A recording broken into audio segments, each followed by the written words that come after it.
This government meeting is brought to you by Eastworks and our local cable subscribers.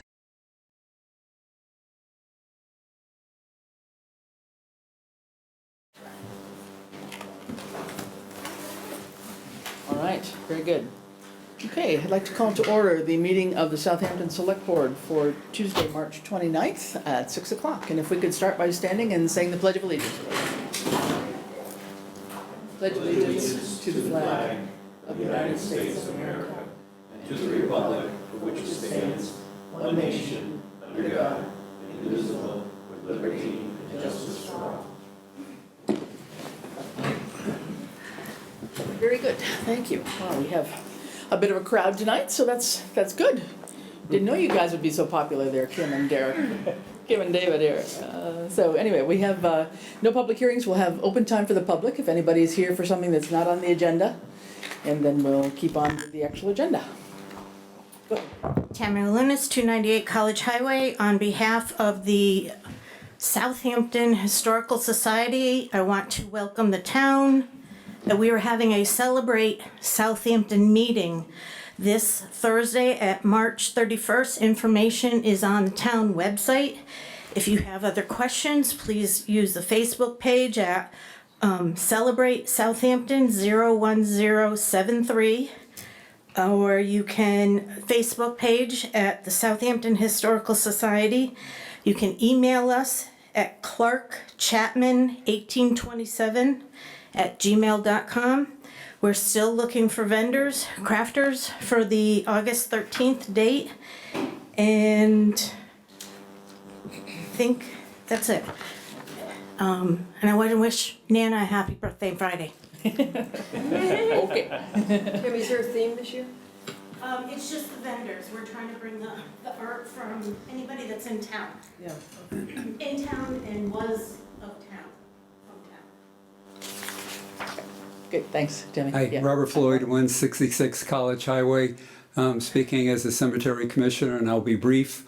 Continuing from last meeting, we're not on the agenda, but I'd like to hear maybe later in the evening the status of the piping, the water piping for the cemetery, for the Capital Improvement Committee, to see if they approved it for a warrant in this year's time. They'll be taking that up Okay. at their meeting Thursday night. Okay.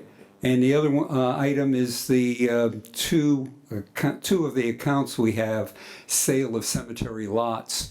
We use that for cemetery expansion. We believe there should be $62,000. The town has told us it's $3,400, so we're missing a bit.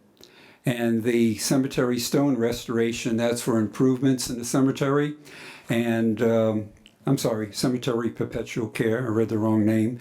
We expect there to be about $32,000, and there's only $300 in the account.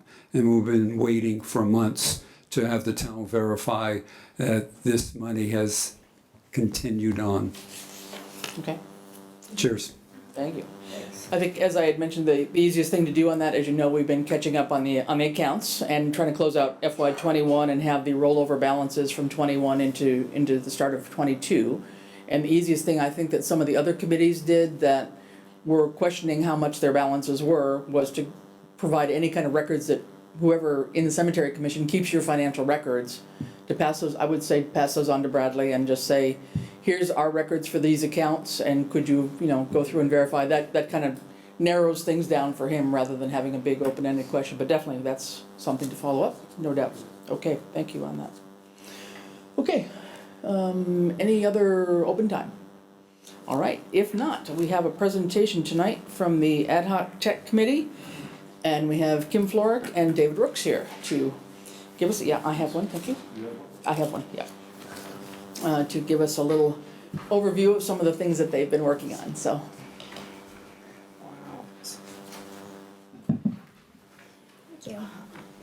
Yeah, so just introduce yourselves. Why, thank you very much. So I'm Kim Florick, 26 Caitlin Way, and I'm on the Ad Hoc Committee, the Technology Committee. David Rooks, 189 College Highway. So tonight we want to give you a presentation to inform the Select Board about the Tech Committee's work. in regards to investigating high-speed internet fiber service to the home, both residential and commercial. So we've been engaged in some preliminary, and I really want to stress the word preliminary investigation, but we want to share that with you tonight and bring you up to speed. So why did we even engage in doing this type of work?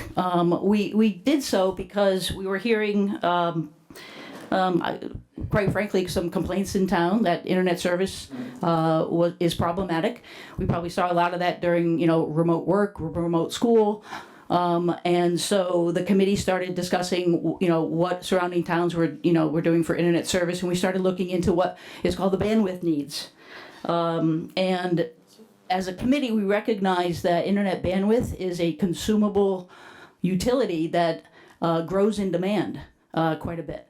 I know back, 10 years ago, we were using a lot more bandwidth. I mean, we're using a lot less bandwidth than we are today. So we provided some statistics for you. David, if you want to talk about some of the stats. Yeah, so we call it here, we're currently seeing that the average household, I think it was a household of 4, is using about 3.5 times the amount of data that they were using 5 years ago, and 38 times the amount of data that they're using 10 years ago. So, a lot of the things that Kim mentioned are really what contributes to that. More folks working from home, higher quality streaming services, a lot more cloud-based services you'll see for businesses that are storing their data online that, takes to transport up and down. And just overall technology needs, for both the household as well as businesses. Yeah, I think one of the best, couple of examples I can give you is if you own an iPhone and iCloud is in your life, that's sort of a cloud-based service for backups. So personally, we do that. I know that the ad hoc tech committee also spoke about we're going through Microsoft 365 implementation, and we were really worried about having enough bandwidth to actually do the business of town hall. So again, cloud-based services driving some of this need. Mm-hmm.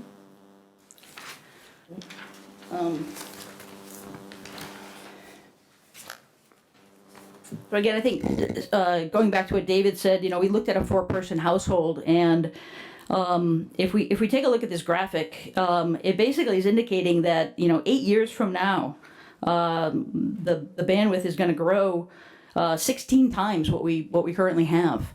And if you look at this, I want you to, for the next slide, I want you to pay attention to those bar graphs. The black one, and I think it's like a bluish, purplish one. But those represent what's called upload speeds and download speeds. And upload speeds and download speeds, if you can pay attention to that, those bars are pretty close to one another. So that means that as we're online and we're doing these types of things, the upload speed and the download speed become very important. Both of those things. Anyone who knows anything about bandwidth speeds in the past, that upload speeds and download speeds were download was more important than upload speeds. But what we're going to see is we're going to be seeing that these speeds are really equally important. So, kind of tied to that, the service that we have now in Southampton is all coax based for the most part. If we're not factoring in DSL or something much older than that.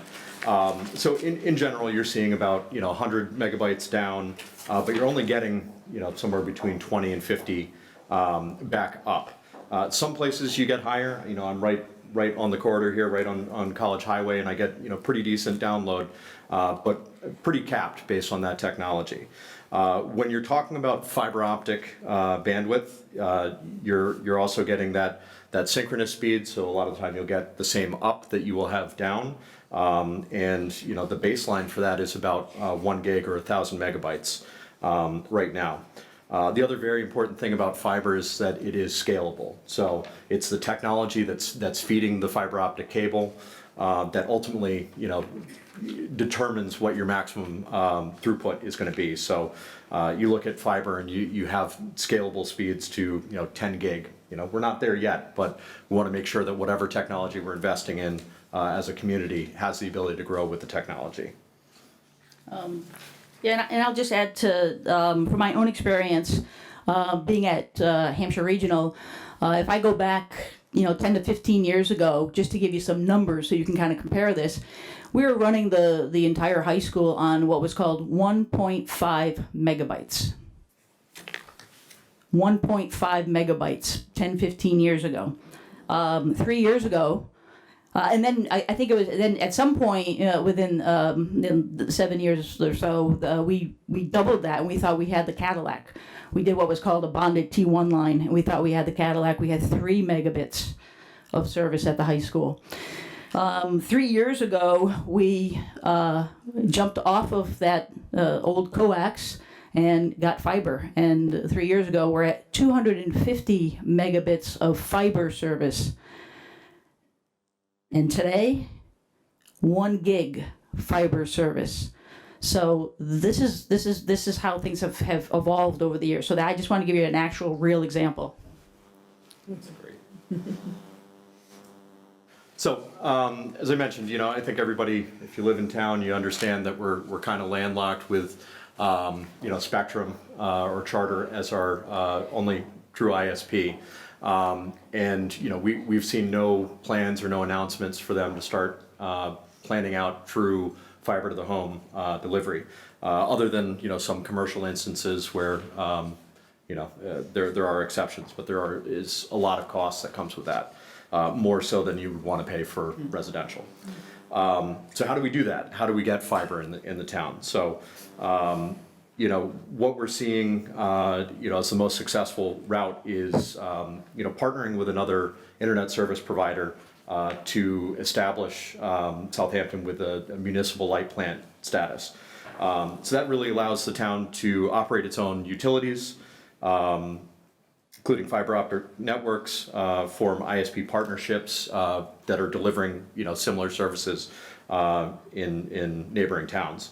To give you an idea, our closest neighbors, Westfield, Holyoke, Easthampton, and some of the Hilltown communities have gone this route, with Whip City Fiber, Fibersonic, other organizations in the area. And just to add to that, I had added to this slide other Hilltown communities like Chesterfield and Goshen, because those towns are also near and dear to my heart with the work that I do at Hampshire Regional. And I remember many years ago sitting at a round table about broadband in the Hilltowns. And I remember the owner of, you may have visited the old creamery in Cummington. And the owner there who needed to, because customers wanted to run debit cards. And just to get it connected, to get the register and get a debit card system there was really difficult. So our communities up in the Hilltowns, have been dealing with this for a long time because their services were even less than what we have here in Southampton. And today, if you take a look at the status of a lot of our Hilltowns who went this municipal light plant route and partnered with ISPs, they are actually getting better internet service than we are today in Southampton.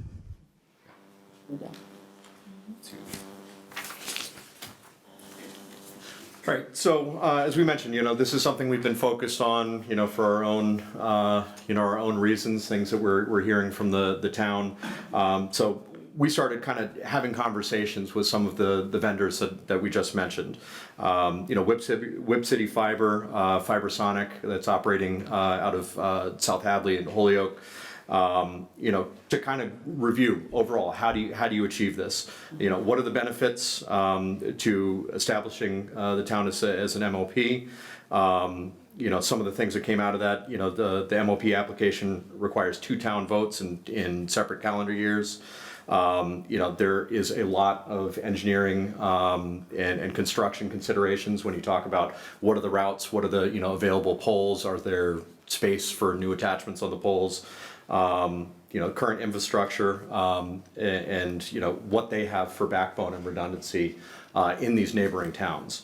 In my career, I've dealt with a lot of outside plant networks, and I've seen a lot of designs, and I got to say, meeting with some of these vendors and actually seeing the redundancy that they've built and the infrastructure that they have established in the Pioneer Valley is more than I thought, a lot more than I thought. So pleasantly surprised.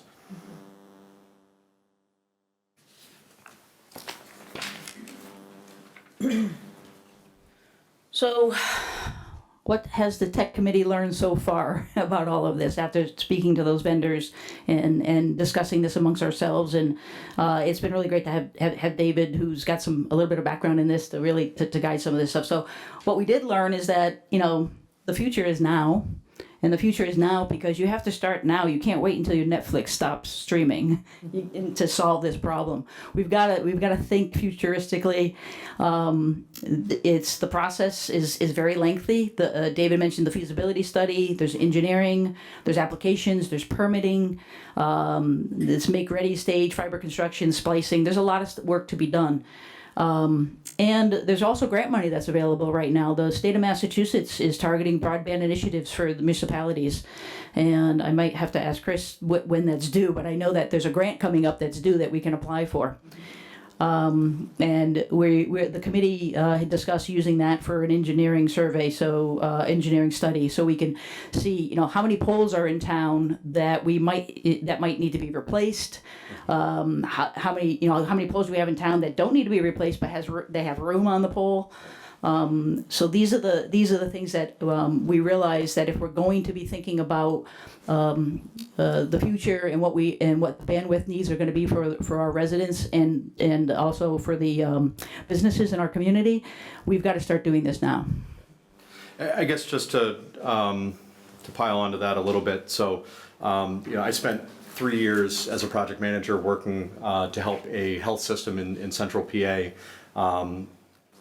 Design and formally construct and go through all of these phases to connect 72 of their hospital locations. And I spent 3 years project managing that, and I handed it off to somebody else. So when we say up here, start now, not when we don't have the bandwidth we need to, I say stream Netflix or anything like that. Starting now is very important, and especially when there's grants that are available for the town. Mm-hmm. So I guess where we're gonna leave off our presentation is what are the next steps? We really, if we were to move forward with this, we would be looking at applying for the grant. We, as a committee, would be doing further research and evaluations of different options and ISPs and diving a little deeper into that. And as we mentioned back in the beginning of the presentation, in order to partner with these ISPs, you have to go through the avenue of becoming a municipal light plant. Part of that process we learned was that you have to have a town vote, and it's got to be in 2 separate calendar years. And so those would be the next steps. And before the committee goes any further, we wanted to check in with the select board to see if you feel that we should continue to spend our time on this project. Great. Wow, thanks. That's a lot of information. Yeah, so I think one thing on the municipal light plant, just so I'm clear, so if we were to put something on the town warrant to have the town explain what it is, obviously, but have it there to be voted on this year, that doesn't commit us to doing anything, is that right? Correct. It just allows, it's a starting point for the process, and correct. If that got approved by the voters, that would allow us to further pursue grant money and actually do the studies and whatever's needed. Correct, yeah, and I think they can also happen in parallel, but it doesn't commit us to anything because the second vote has to be taken. What I would envision is that we'd have to do a lot of public sort of outreach and education around what this means, but it does not cost the town anything to just to get the status of a municipal light plant. Okay. There may be an application fee, but I don't think it's exuberant. I'm not sure about that either. Yeah, just to put ourselves forward as as interested in being one. Okay, all right. And you have to have both votes in before you can even begin this planning process? No. Okay. Yeah. No, we can still continue to do some investigation. We can get the grant. You don't need MLP status to get the grant, is my understanding. Because again, you're looking at the feasibility. Yeah. I guess to add to that, if the grant monies did become available and we did apply that, say, to some of that engineering study, I mean, that can be quite costly. As I've seen in the past, that can be quite costly because you have engineers that are literally, driving all the routes, where service may be delivered, you know, looking at the pole attachments, seeing what's available, and then bringing that information back. And that's really the foundation that you need to start planning this out, and to understand what the overall, you know, engagement would look like. And I would hope also that the end that the grant money would also get us a business plan. Look at what that would look like if we were to actually become an MLP, partner with an ISP, and take a look at what that means in terms of a business model, in terms of how much it's going to cost residents. Typically, you're going to see fiber service, if you're familiar at all with Westfield Gas and Electric, or even Greenfield Net has their own fiber up in Greenfield. I'm familiar with their cost, but you're talking about maybe $70, $65 to $70 a month or something like that is what they. But again, it depends on your community. It depends on how you roll this out, and again, that grant I hope would help us with the business model as well. Okay. Yes. Questions? Yeah. I think the master plan survey and also the ARPA fund survey both came out #1 with the town wanting better broadband service. I was just curious, one time when some, you know, the many complaints we got about Charter Spectrum, I had contacted Charter and spoke to a customer service rep who basically said, you know, that fiber will be available and that, you know, that continue to defend Charter Spectrum and their capabilities. I just wonder if you could speak to that. My guess is, and this is a complete assumption, so take it with a grain of salt, but my guess is when you're calling in, you're reaching somebody who's kind of at a central location, and I'm sure in the long run there is a plan to do that. I don't think that that's going to be feasible for you know, Spectrum to do that in Southampton to the home in a manner that we would actually be able to satisfy the community's needs. And I think one of the things that we learned too, that Whip City is obviously in Westfield, and then Easthampton is moving forward with their pole study, is that what it's called? Correct, yeah. Where they're looking at all the status of the telephone poles, and that's being done by South Hadley, or is it Hoyok Gas and Electric South Hadley Partnership or something there? Is that right? Fibersonic, I think. Fibersonic, okay. Yep. So we've got people on two different companies, but on each end of the town, so it's kind of interesting too. Yeah, so geographically, that's why we decided to talk to Hoyok Gas and Electric, and you know they partner with South Hadley and also with Whip City Fiber because of our border towns, and knowing that Easthampton actually is in partnership with them, it would be very easy for them to even come in and do a pilot extension of those networks. Yeah, because they'd already have some of the infrastructure right on our borders, which is important. Yeah, okay, good. And I think one of the things we talked about at the last meeting too was, you know, from time to time we've seen, whether it's on social media or sometimes in person, people are just complaining about our service here in town with Spectrum, but it's varied over time, and I don't think we have a good sense whether it's really service or cost. You know, I think people feel that their cost has risen a lot lately. I'm not sure if we're hearing a lot of definitive information about buffering or, you know, being shut out, or I don't know how that changes, and I'm not sure how we Loss of internet. how we get that information more clearly to understand, you know, what is the real problem that people might be having, so that this could maybe solve it. I mean, I have to believe that part of this is tied to how spread out folks are, and one of the biggest limitations to coax as a technology is the longer the run, you know, the lower, the more degradation in your speed that there is, which is less of a problem with fiber because you're just using stronger lasers if you're going longer distance. Right, okay, yeah. Eventually, I understand, once we get all the startup costs and all of that finished, there is the potential for the town to generate revenue for itself out of this municipal light plan. According to Can you speak to that in terms? According to the presentations that we were given from Hoyok Gas and Electric and Shell and Whip City Fiber, yes, the business model would be, it would show you based on how many people were subscribing, what you would be charging, and when your costs would actually be covered, and then when the revenue would actually come in. So that's the business model I had alluded to, and they mentioned all of those factors that they would, that if we were to decide which one we were going to go to, that they could help us build out that business model. Yeah. Well, I do think it's definitely needed, and it's needed now, and I think that I support all the work that you've done, and I know that the grant that you mentioned seems like a great direction to go, and that we also have ARPA funds, and there's an application that's already on our website, so I would, support personally moving forward with this. Yeah, John? Does anybody have a mock-up of the draft vote? It'd be nice to For the see what it MLB? actually says, because my understanding is this would create an enterprise account, similar to how Westfield and Hoyoke generate theirs, much like our wire department, which we're often at odds with, on how they can have such surplus funds, and we don't have access to it. So I think before I supported anything, I'd want to see the question that was going to go to the ballot. Yeah. Knowing that we have other conversations talking about buying all the streetlights. I mean, is this an end run around to creating our own electrical division? I guess the devil's in the details of what that question would okay. look like. Yeah, I'm sure we can find the language for an MLP. I'm sure we can find it from other communities, and we can bring that forward. I haven't seen that myself, but I'm sure that it's got to exist. And I think one of the things that, if I remember, I said in part of that presentation too, was that there's money up front that needs to happen for the study. So the pole study, as you were mentioning, because all these wires have got to be moved between telephone and Eversource and whomever else, right? In order to make space on the pole for the fiber. Is that right? Well, it depends on the area. Yeah, Because, some may I mean, be underground. Some may just be ready for a new attachment, you don't have to move anything. Okay, And you alright. don't have to deal with any of that make Okay, ready. if they're newer poles that are probably tall enough, right? I mean, that's part of the. Or if it's just a less populated pole. Less popular Yeah. pole, okay, well. What would either- happen to the existing fiber? So right now, there are businesses in town that have fiber. Would they be able to keep that? Would they be forced to switch over? Would they be able to choose between the two?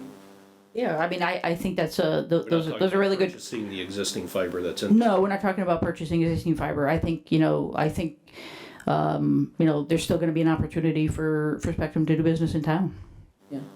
So while there may be grant money, just to finish this thought, while there might be grant money out there to start the whole process of getting the poll study and all these kinds of things done, at some point in time, if we had the second vote and we're deciding on doing this, then whatever the cost of the whole installation is something we'd most likely have to go out on a borrowing of some sort. And then that's where, the way I've understood it, and correct me if I'm wrong, when the fiber is installed in town, they want to have a certain minimum number of customers signed up to make that start. But even if you're not signed up, you're not sure about it yet, they're going to lay it no matter what, so that when somebody decides, oh gee, I really do want to be connected next year, I can get connected. It's already there. It doesn't cost them any more to lay the whole footprint for the town, but they do have to guarantee that there's a certain minimum number of people signing up, and that's where the rates get set, and then that money comes back in to us to manage, us being the municipal light plant, however that structure has got to be set up. Right. And part of that obviously goes back to pay the loan, et cetera, et cetera. Right. So, yeah, okay. I think that, Yeah, it's a process. I think the three things that maybe put the brakes on this when it was first presented by the Whip City, number one was the massive price tag. I mean, it was in the, I don't know, I forget, I know the presentation has been on our website, but It is was still, yeah. many, many millions of dollars. I think there was some question, is the future really about continuing to use telephone poles?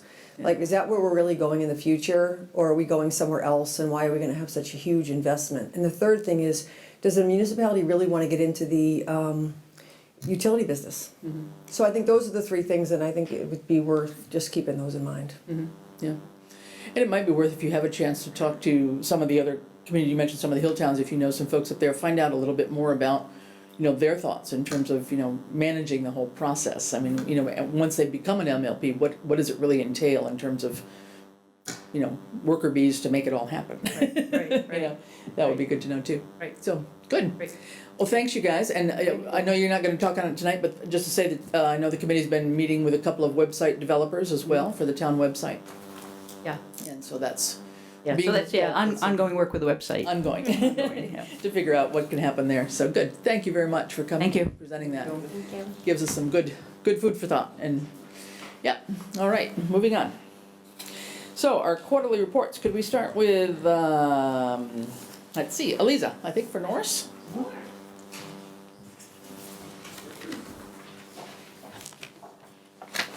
How are ya? Hi, Eliza Pluta, Norris School Principal. This is not a comprehensive report of everything that's happening at Norris, but just a good snapshot of what's happening right now. Excuse me. For some of our curriculum implementation things that that's happening right now, our K-5 reading teachers are implementing a new reading program called Open Court. I know that I reported on that in December when I was here. We had some professional development, and we just had another round this afternoon, actually, from 3:25 to 5:25 for grades K to 2. And tomorrow we're training the 3, 4, and 5 teachers. So that has been working well. Slowly implementing a major new reading program at the school. So we're doing that little by little. Some of our health and safety things that are still happening. Masks were made optional on February 28th. And since that time, we've had under 10 reported positive COVID-19 cases at Norris School. We continue to pool test. I forgot to put that in here. We have decreased our social distancing at lunch and have allowed students to sit in tables of 4 in the cafeteria. And then we continue to take breaks outside. I think that whether students have a mask on or are not having a mask on, it's good to get out into the fresh air before we open up those windows. Some personnel updates. We did hire the part-time math interventionist that I spoke of in December when I was here. Her name is Marie Buell. She comes from teaching in South Hadley. She's currently seeing students for our Tier 2 math support in grades K to 3, which is the first time since I've been at Norris that we've had this position, which was great. I know last year during budget season I asked for full-time, but I was able to have half-time. And she uses data from our FastBridge assessments to see which students need that Tier 2 intervention. So classroom teachers are teaching Tier 1 to everybody, and she pulls out those students that need some extra support. So it's been nice. Some upcoming plans and events. Kindergarten orientation is scheduled for May 12th. So if you have not registered your kindergarten student, please do so by calling the school. Our music teacher, Mrs. LaFond, and our art teacher, Ms. Ward, who are both first-year teachers at Norris this year, are planning an Arts in the Park music and art program, like a concert, which will be held outside for parents on May 17th. It'll be an outdoor musical concert with some art things to go along with it. The PTO is planning a springtime fair or a bazaar, like what we usually have in November is going to be happening this spring. They're also thinking of having one as well back in the fall again. This event is going to take place on May 14th. And then I know I probably reported this out again, but it's getting close. In conjunction with the Southampton Police Department, we're planning a reunification drill for May 13th. So May 13th is a half-a-day school for students. I have an email ready to go out to parents of 4th, 5th, and 6th graders if they would like to volunteer their children to stay at school that day and be part of this very important drill.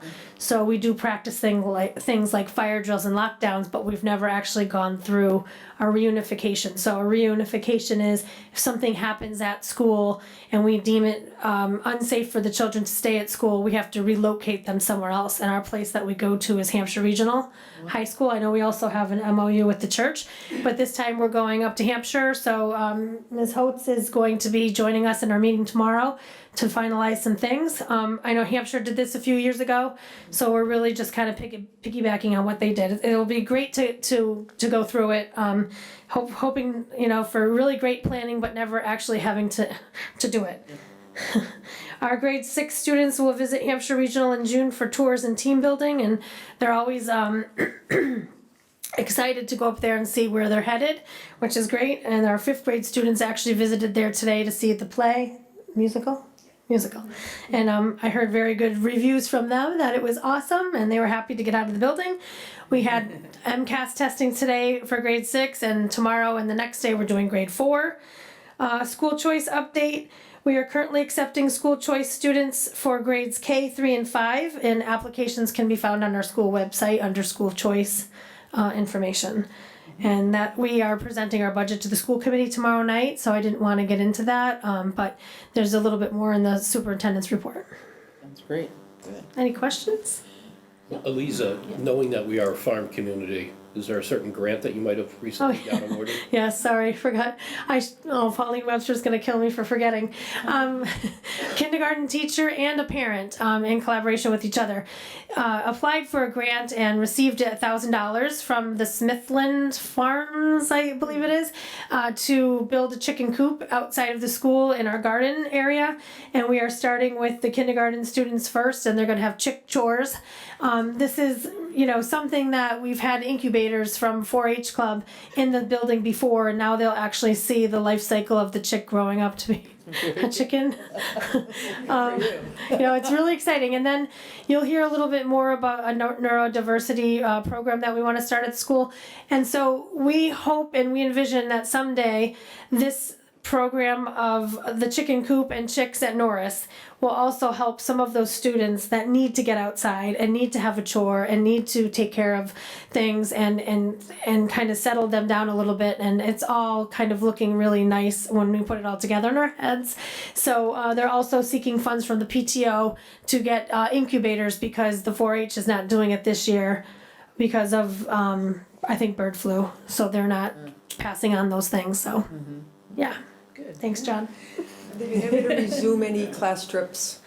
We are going back to field trips, actually, fast and furious, because it is the end of March and we only have a couple more months left. But now that busing has gone back to normal, we're able to take field trips and teachers are signing up like crazy. So I know we're looking at Acadia, we're looking at Storeton and Sturbridge Village. Trying to think of where else.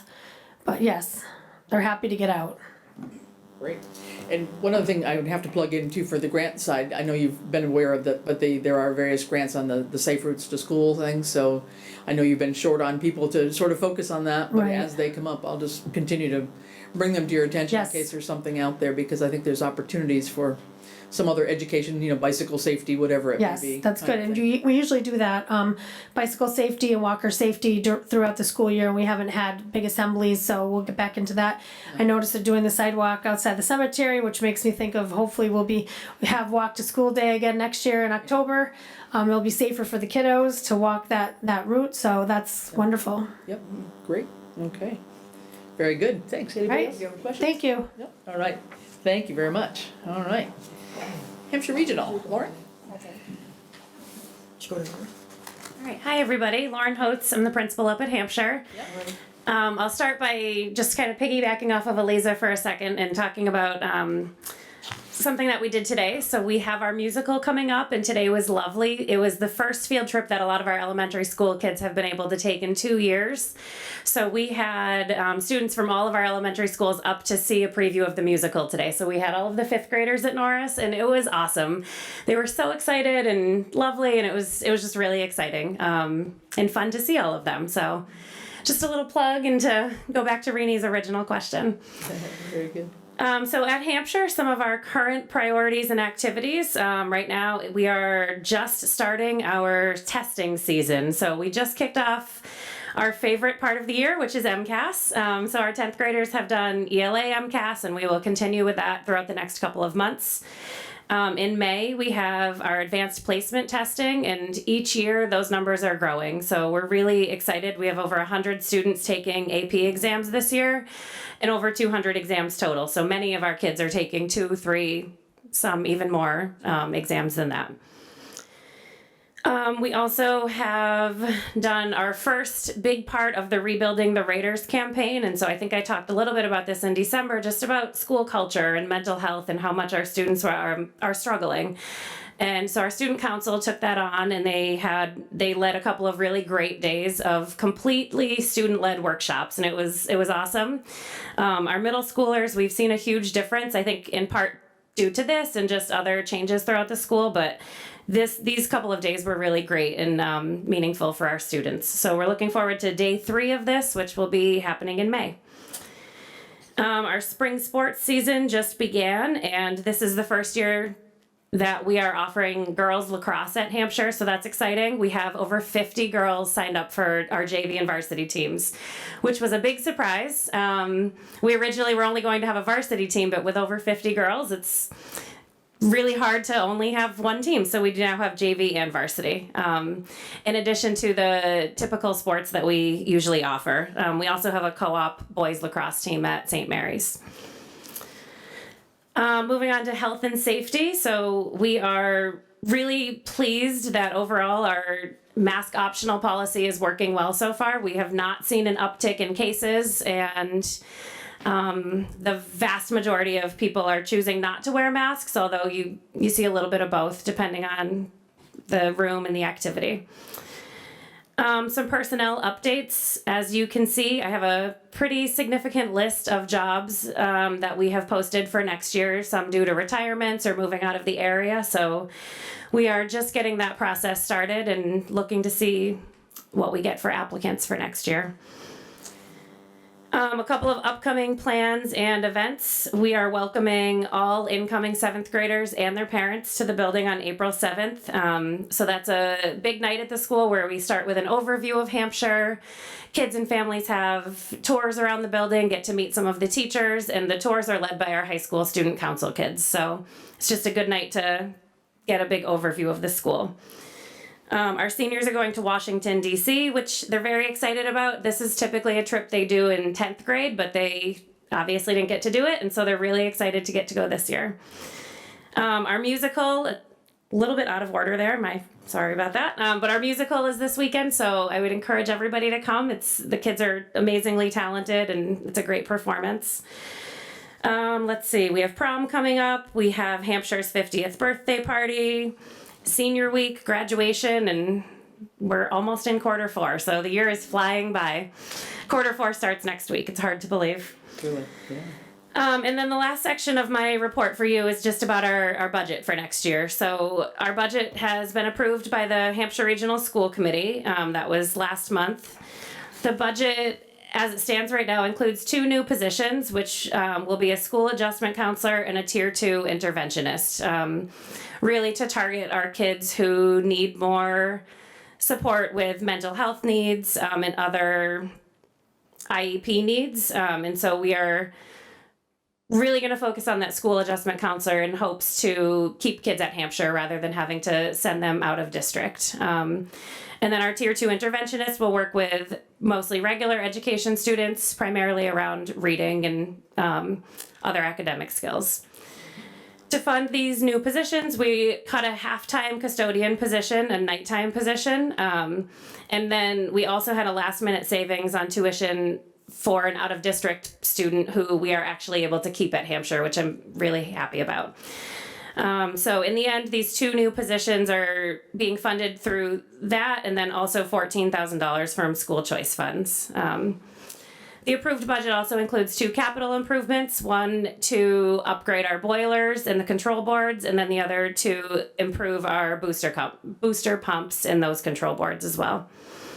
So overall, the increase that Southampton is seeing to assessments is 1.74 increase. And our overall budget from this year to next year is a 3.67% increase. So I know John was at a couple of those meetings, but just wanted to give you a little overview on that too. Great, very good. Yeah. Any questions? Comments, questions? Yeah. Just 2 things to mention for everyone, and I don't know that we've moved many of them out of Ed's office yet, but we did purchase some home COVID tests through the ARPA funds, and I know some of those went already up to the school, but should you need more, I believe we have several on hand that we'd really like to get distributed if they can be used. Okay. So just keep that in mind through Stephanie or whomever, talk to Ed to get those so that those can be used. I think we don't want them to expire as much as we've purchased them. Yep. And then second of all, and I guess, I had done a presentation of the ARPA survey results a couple, 2-3 meetings ago probably now. And I'm assuming the word got back to you, but maybe it didn't, so I will take the opportunity just to say that there were a couple of questions at the end of that survey talking about how COVID-19 had affected households, and we asked if people had school-age kids in the home, and how many parents had kids at Norris and at Hampshire Regional, and then what some of the priorities might be given the impact that COVID was having on their student. What did they think would fit best for helping their own child? And what came out on that, on the Hampshire Regional one, top 2 choices, adjustment counselor and Tier 2 counselor. And Norris, behavior counselor and a reading specialist, top 2. So I think you guys are right So we're on the right track. on track with what parents' perception is in terms of things that can help their kiddos. Great. Thanks for sharing that. I had not seen that, but that's really nice to know that So that we're moving in the kinda right direction. confirms perhaps some of your earlier thinking. So that's great to know. Great. Good. Thank Thanks, you. Lauren. Okay, no questions? Okay. No, it's just nice to see for the seniors that things are getting back to normal. Yeah. It just felt so badly for seniors the last couple of years. It's supposed to be such an exciting year for them, especially in the spring. Yeah. And so it's great that they're still gonna be able to have all those events, prom and DC Right. trip Yeah. and everything. Do they still go to Florida? They do not go to Florida. I don't know when that stopped. I think it stopped before my time, but yeah. They still go to DC. Yes. Yep. And the DC trip is exciting, and they're happy to be doing something. Great. Yeah, good. So That's good. Yep. All right. Thank you. Very good. Thanks. Thank Okay. All right. And our school superintendent, Diana. Good evening, I'm Deanna Bonneville, school superintendent, and I'm just going to fill you in on some of the things that we've been working on and discussing and brainstorming about since the last time we spoke in early December. But I would like to thank some of the people here in the audience, and Kim, Eliza, and Lauren all did a wonderful job, but we also have, for moral support, Bobby Jones, Business Administrator, Nancy Parklosh, Director of Student Services, and Suzanne Gallagher, who's a parent in the Neurodiversity Parent Advisory Committee. And I just handed you out a brochure, that PowerPoint presentation that Nancy gave at the last school committee meeting. I'm going to touch over some of the highlights, but in case you wanted some more specifics, I just thought I'd share that with you. So I thought I'd start a little bit with COVID, and you've already heard a little bit how we are having a return to normalcy, which is absolutely wonderful. And like Lauren said, all the schools at this point now are mask optional, and that's been going very well. For the most part, we're at 90+% unmasked at this time. I think the school that has the most masked people would be Williamsburg, from what I've seen. And there's been no instances of bullying. People are very respectful of everybody's decisions, so that's been wonderful. As far as the budget goes, the high school and New Hingham's budgets have been approved. And Westhampton and Williamsburg had their preliminary budget hearings, and they're going to vote for their final approvals on April 12th and the 14th. And as you know, tomorrow night, Southampton, we have our budget hearing. And a big thank you to Bobby Jones and our principals for accomplishing this very large, stressful task. And as you already know, one of our biggest budgetary issues is the Neurodiversity Programming. And why we started that is we have about 29 students who fall into this category, and we had started calling it, I wanted to explore programming options for autistic students. But the committee, which is made up of all the people that are listed on that PowerPoint, decided that the term neurodiverse was more inclusive and more representative of what we wanted to do. That there are students with needs that range from low to high. And currently right now, while we do have special education teachers, we only have one that really focuses on our severe needs.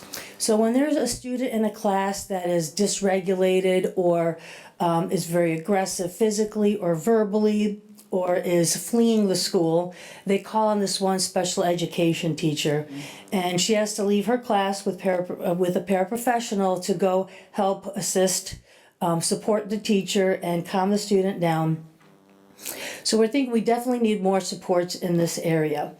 So this is the reason why we would like to propose a neurodiversity program.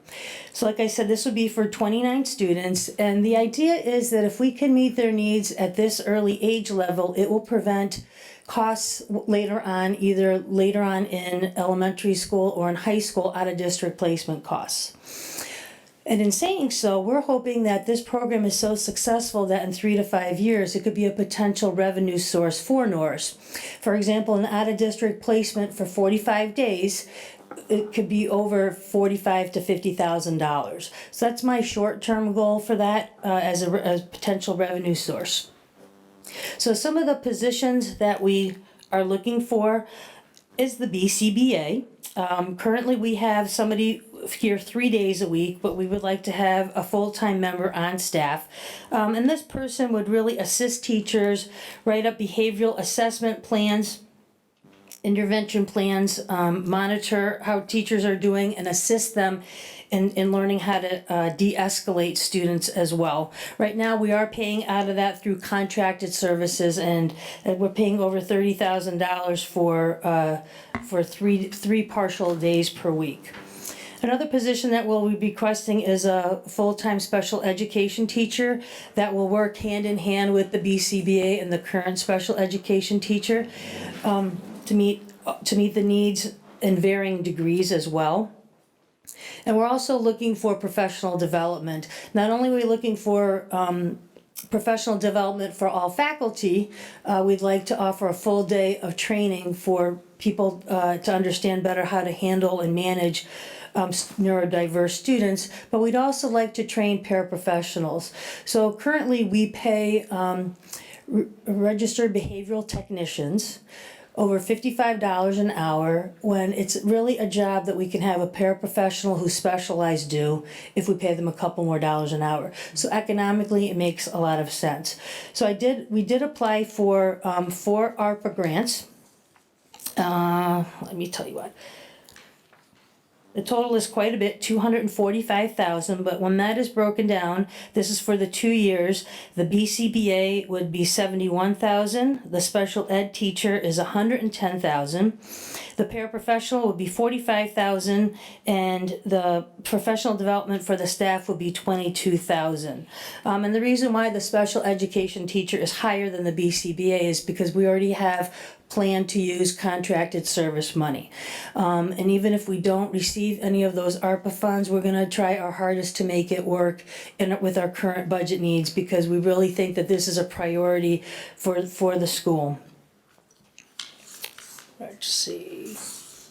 We've been working on the 5-district agreement, and Williamsburg was the first school district to approve that. And I really want to thank everybody that's been on that committee. That's been a lot of hard work since last year when interim superintendent Michael Sullivan was here. And the final document that we are presenting to school committees really pertains more to the hiring of the superintendent, the valuation, discipline, and God forbid termination of the superintendent. And the financial piece of central office costs for right now, we've kind of left it's kind of status quo, and that Bobby's gonna share with all of the school committees before their first budget hearings, the central office costs, just so we're very transparent. Everybody has a equal opportunity to see what those costs are and to have input in there, so nobody feels railroaded or having to go with the flow without having really witnessed that. So all the other districts will be looking at that agreement, hopefully within the next month or so. We have 2 Pioneer Valley Teaching and Excellence Award recipients, and that is really a really coveted award. We're allowed 2 per district, and then they are honored at the Log Cabin in May. And we have Shelley Seymour at the high school and Brian Gilman at Auntie Dunphy and West Hampton. So their teachers said a lot of nice things about them. And we recognized them with balloons and flowers, and we surprised Shelley in her class when she was giving an AP test, and she really didn't want to let us in. and then at Auntie Dunphy School, Brian's family was on the screen through Zoom, and we did it at lunchtime when all the kids and teachers were there. So it was really a lovely surprise. Wonderful. And the last thing that I really wanted to say was that I've been attending faculty meetings to discuss core values. And today we had a conversation at the high school. We had a great time, and Norris conversation was last month or so. And it was really that we really need a common vision about the type of student we want when they graduate. What are the skills that we expect them to have? And other than being a good human being, what do we expect from them when they graduate? Clearly, we want these students to be independent, productive members in a global society, participating members, but what else? So these are some of the things that came about at the high school and are very familiar at all the other schools. Social awareness, empathy, compassion, kindness, integrity, humility, responsibility, respect for self, self-awareness and self-reflection, teamwork, perseverance, resilience, being problem solvers, inquisitive, critical thinkers, lifelong learners, and let's see, just really, and empathy. So those are really the big ones. So what we're gonna do now is, now that I have all the values from the school, every school started off with maybe 15 or 20, and then he dwindled it down to about 5 per school. So we're gonna put that list together to give to faculty, to give to parents and to students to see what they value most. And once we know what our core values are, then we can kind of re-examine our mission statement and see where we want to go. If you're being a new superintendent, it's the perfect time. A lot has changed, as you heard from Kim's presentation. A lot has changed in the last 10 years. So it'd be nice to get a strategic plan based on what kind of student we want to be and where we would like to go in the future. And I think that was pretty much it. And so if you do have further questions about the Neurodiversity Program, I think I gave you the highlights and the PowerPoints there. But I definitely have para perspective if you'd like to hear, or anything further from Nancy as well. Chris, if I could, just on that, I think, I know back on, I think on the 25th, you submitted 4 separate applications that you referred to on the ARPA funds. So the committee will see that probably tomorrow night. We have them. At some point, yeah. So first, thank you for breaking it into 4 pieces versus 1, here's the whole thing, and then breaking it down there. But because Francine as liaison has heard this, and I as chair has heard this, maybe if you could just take a minute, and to the other members of the board, in the past, the school committee / superintendent has asked the town for, I think, $40,000 to revamp a program with the hopes that it would eliminate out-of-district placement.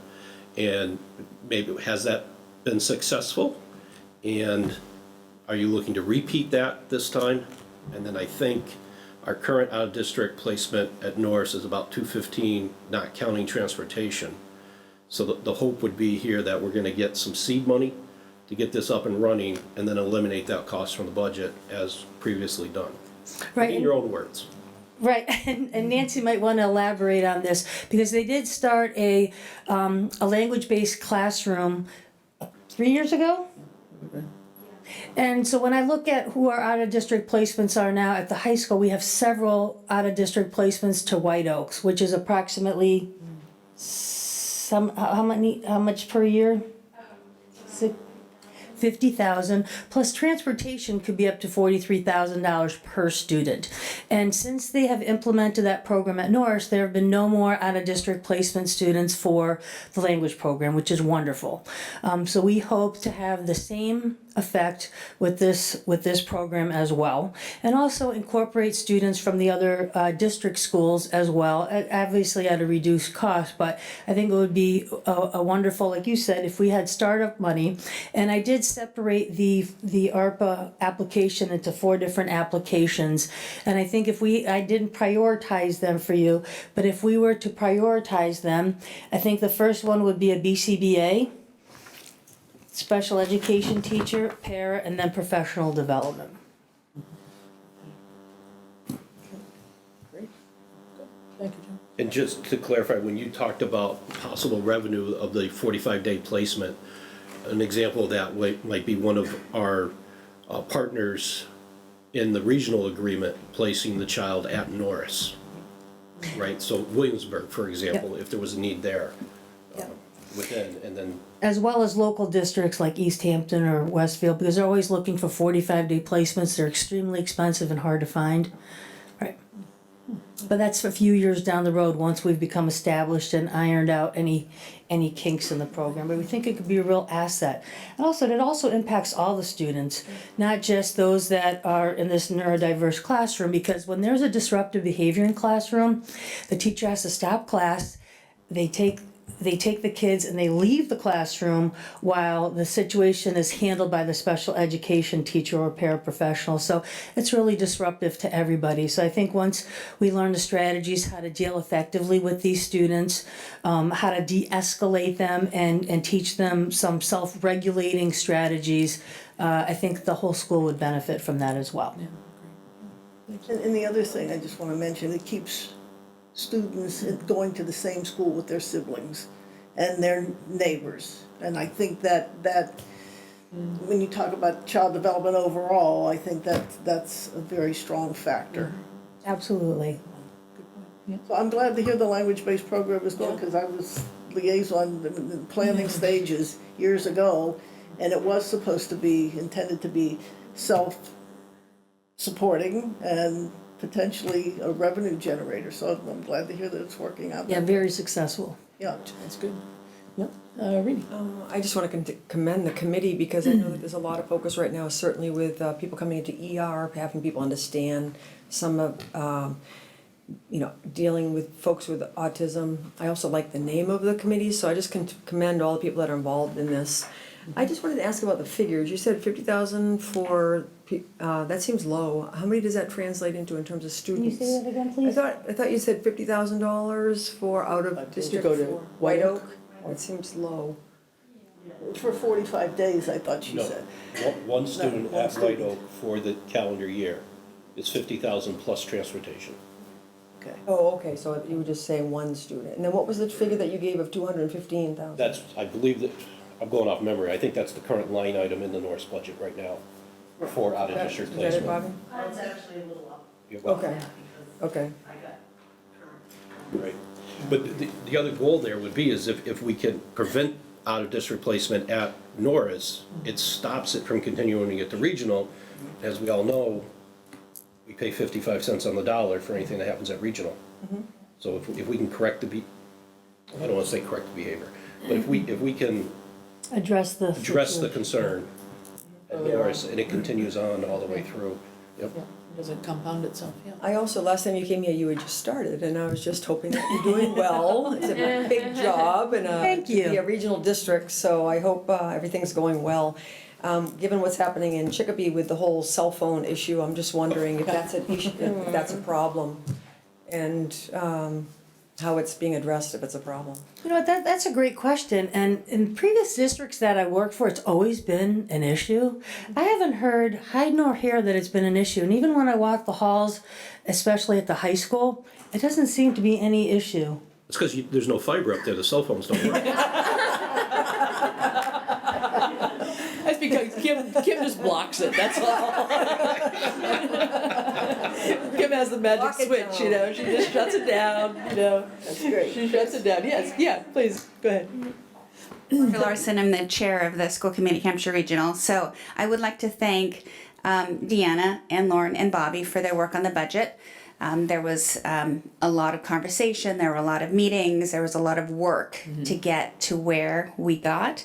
And I think it speaks a lot to the culture at the high school that we are able to keep the number of students that we can, particularly that one who came in at the last minute, which, hallelujah, but also that we attract so many choice students. So it gives us the ability to maintain the programs we have while still being as fiscally conservative as, maybe not as fiscally conservative as Bobby would like us to be, but darn close, darn close. And so, I'm very proud of the work that was done for that. I also want to say, as chair, I pulled in a consultant from the Massachusetts Association of School Committees. She came and gave a presentation to us, talked about the role of school committees, and one of the things that came out of that is that they would like us to be setting goals for ourselves as school committee.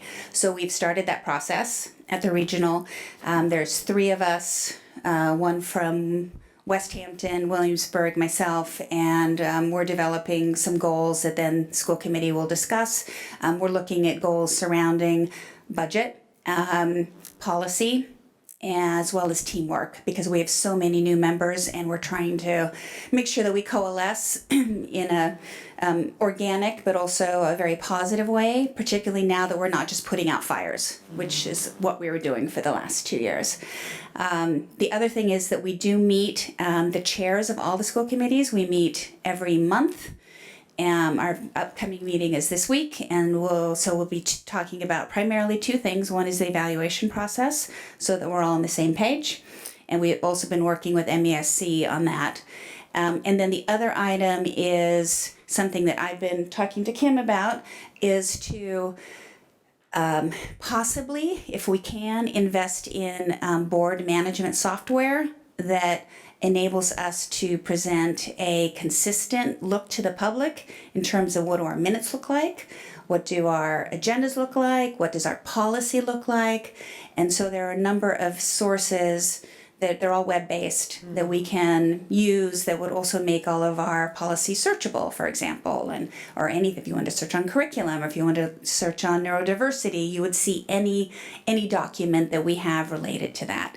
Obviously, this comes at a price, so there's I've now on my fourth company that I'm talking to see what we can do. But I think if we can manage that, maybe not this year, maybe next year. It's not in the budget for this year, so we'll have to figure that out. But Great. so just an update on that. Good, all right, Thanks a lot, very Margaret. good, yeah, all right. Would anybody else in the audience like to say anything? Or are you all talked out? You're welcome to, if you have a couple other words you want to say on the Neurodiversity Program or anything else, or if not, we can move on, but it's up to you, yeah. Lisa? Yeah, okay. Yeah, Go to the just mic, come up to the though. mic so we can hear you a little bit better, please. Yeah, and just introduce yourself, please.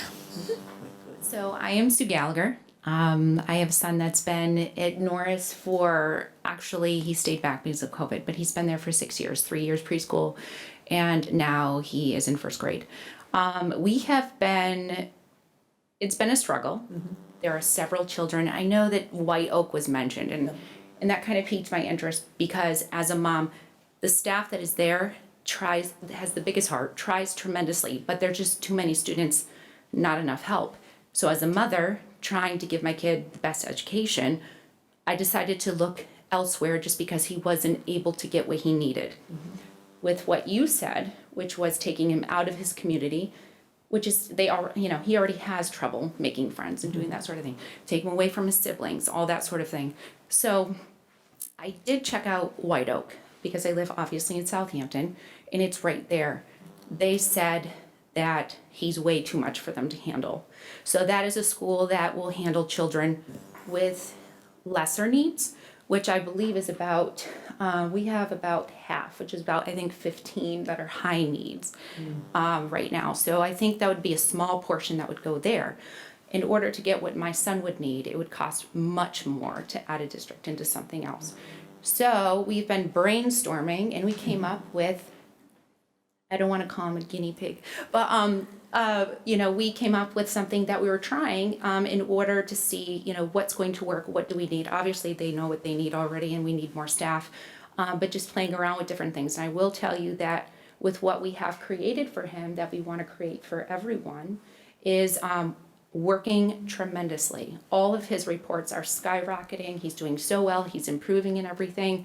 And he still doesn't have a full amount of support just because there's one person literally running around doing everything. She's trying to teach him academics. She's getting pulled constantly away, for all the behavioral things and that sort of thing. But I have high hopes. I think that this will really work. I think that as a parent who's trying to stay here, is obviously invested in this and going to stay here because I do see that if this were to happen, that this is really going to tremendously help. And not only for him, I hear from other parents at the last meeting we were here, she just happened to be here about the chicken coop, actually. And she said, my son, she's like, I really believe in this program. And the reason why my son comes home and says, Mommy, we had to leave class again today, and how it was hard for him and that, he's pulled away and he's disrupted and that sort of thing. So it's not just good for those 29 children, it's good for everyone as a whole. Yeah. So we're just trying to see if we can pull everything together and just make sense budget-wise, because obviously if these 15 kids had to go to somewhere other than White Oak, we're talking a lot of money, and I know that, I for one don't want to have to do that, so. Thank you for that. Thank you. Thanks for Very sharing welcome. that. Yeah, thank you very much. All right. Good. Okay. Well, if we're all set, I think we thank you for coming and giving us great information and great reports. And it's really wonderful to hear directly from you all what you've been working on. And my gosh, it's only been since December, I think, since we had you in here. And this feels like you've just plowed ahead with so much stuff, really, in the last 3 months. So more power to you, and as they say, you know, keep on trucking. But you've really got a long schedule ahead of you to get through the school year with all your events, and we really do applaud everything you've been trying to do so far. So thank you very much for putting in the time tonight to come and share that with us and the town in general. So thanks. Thank you. Thank you. Thank you. Thanks. Okay, so Friday. great. With that, let's move on down. I think our next one is our town administrator report. So Ed, we'll turn it over to you. Sure.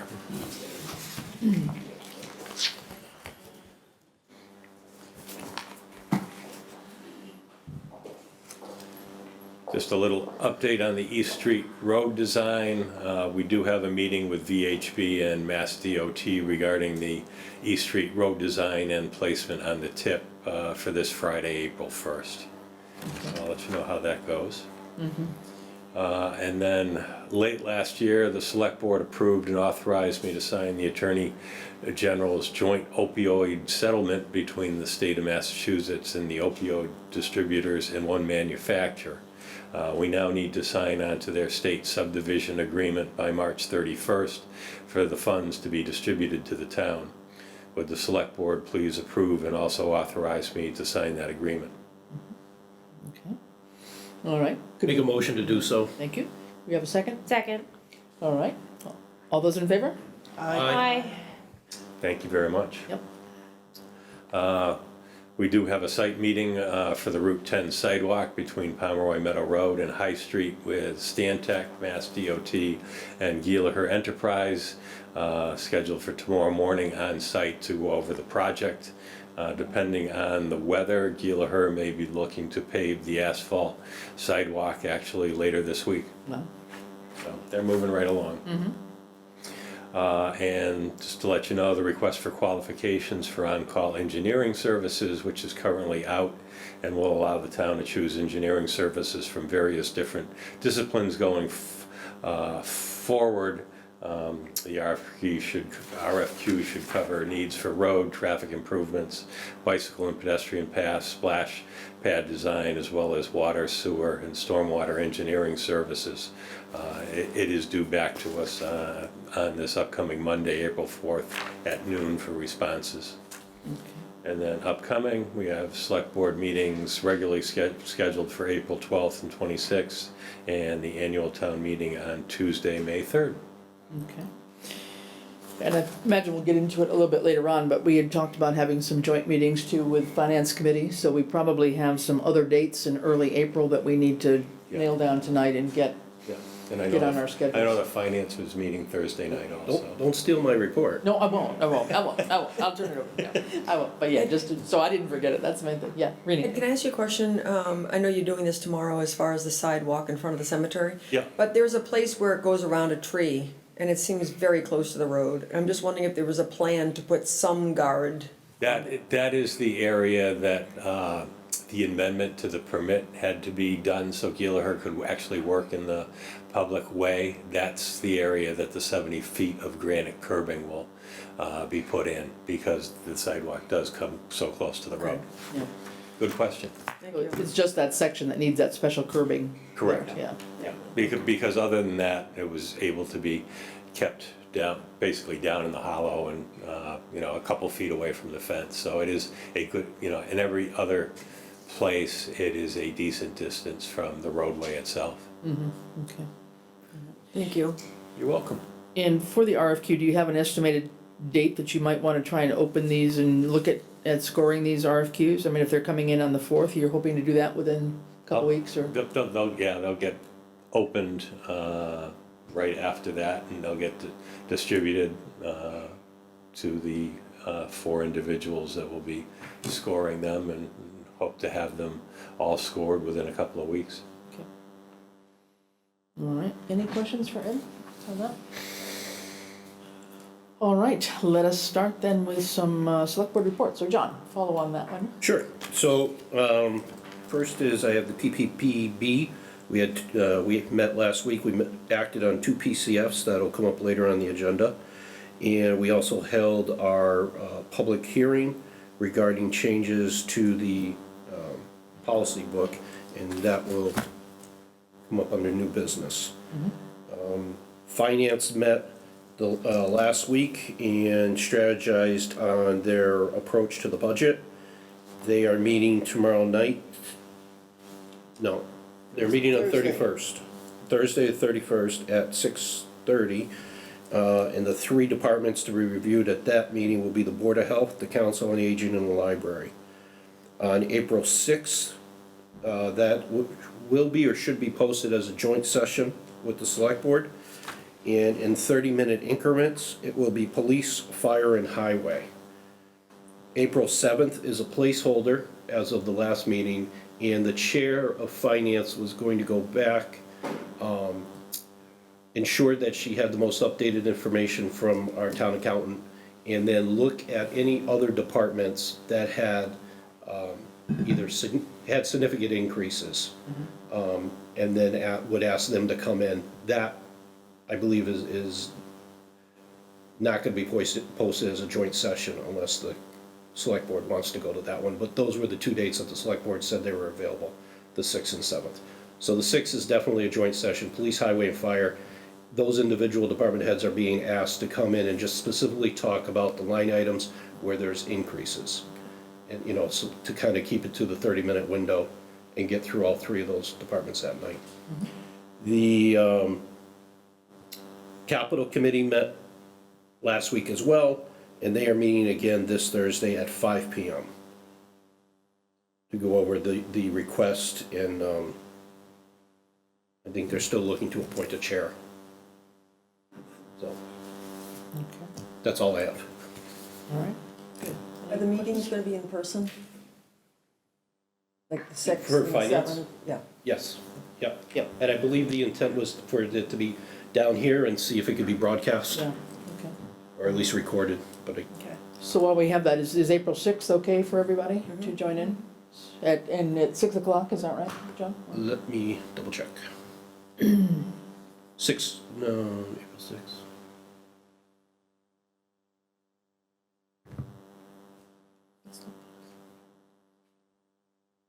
Yes, 6 o'clock. It hasn't been posted yet.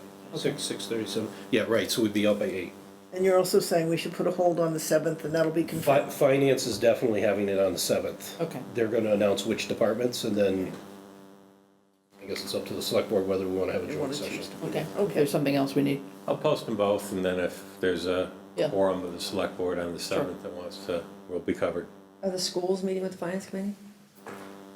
Schools, the schools eventually would be at some point? I don't, my understanding, Hampshire Regional will not be meeting because they didn't meet the 1.7 increase doesn't meet the threshold requiring them to come in. And that could be the placeholder for Norris, depending on how that budget hearing goes tomorrow night. Okay, very good. All right, if nothing else, go ahead, Francine. Okay. The Zoning Board of Appeals met on March 21st and unanimously approved a special permit in the name of Investment Real Estate of York, Pennsylvania, to expand an existing storage facility on Coleman Road. The majority of the expansion actually is taking place in Easthampton, and there's only a slight overlap across the town line from Easthampton into Southampton property. There were residents present who expressed concerns about the lighting at the facilities, the noise, the nighttime access, and landscaping to avoid the appearance of light industry across from residents. Those were all very good points that they brought up. The representative gave assurances to the residents that he would communicate their concerns to the owners, developers, and that he felt that the requests were reasonable.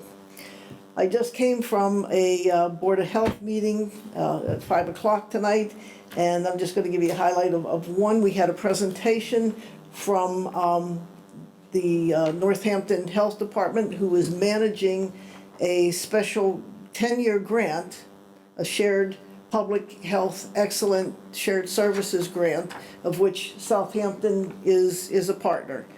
So they were here to bring us up to date on what services are going to be available in the first 3 years as they hone down and better identify the needs of the communities in Hampshire County.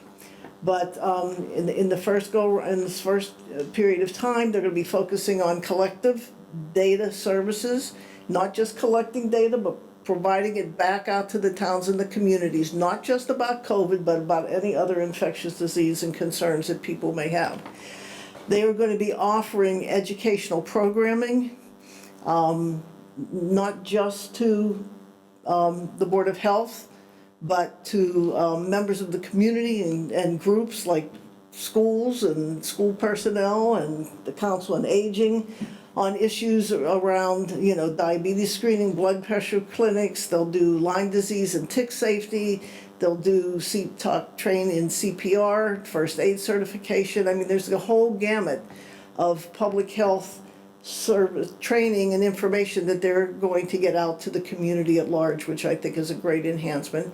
And then they will also have available a list of supplies to support these the kind of health needs that people may have, that include, you know, COVID tests, personal protective equipment.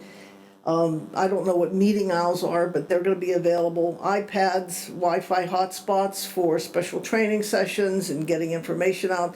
And they have a mobile public health trailer that they can bring to events, and so that might be something good for Celebrate Southampton, again, to better inform the public of some public health issues that are out there. So it was all in all, it was a great meeting. I'm just touching, you know, the surface. I'll get more information and share it as we go along, but I'm very impressed with the people who presented it to us tonight and what's, you know, what it means to the town. And I'm just going to finish my thing on this with a quote from the woman who presented, and she said, "The quality of your public health should not depend on where you live." And Western Massachusetts geographically is 1/3 of the state, and we get a whole lot less than 1/3 of the support out of Boston to meet our needs. And so this is the first step in the direction to equalize that. And so I'm really happy to report that. And that's going to be managed out of Northampton, It's Francis? going to be managed out of Northampton. But it sounds like they have a whole mobile crew, and they're going to be in the communities where it is that they belong. So I'm happy to hear that. Very good. Okay, then next, the Bylaw Advisory Committee met yesterday. We planned the agenda for the public meeting, which is scheduled for Thursday, March 31st at 7 p.m. in this room to discuss the draft bylaws related to humane care and treatment of domesticated animals and dogs, dog licenses, kennels, and complaints. Those two draft bylaws. In addition to this scheduled public meeting, we have also posted the drafts on the town website to solicit feedback via email, which was due on March 28th. Since we only received 2 comments online, we have extended the comment period for online feedback to April 8th, in the hope that more people will take this opportunity to give us their views. Again, we invite interested residents to join the public meeting on Thursday right here at 7 p.m. to discuss the drafts. All of the information in advance is available on the town website. So anyone listening out there, if you haven't seen these drafts, go to the website. They're right there on the front screen, the first screen.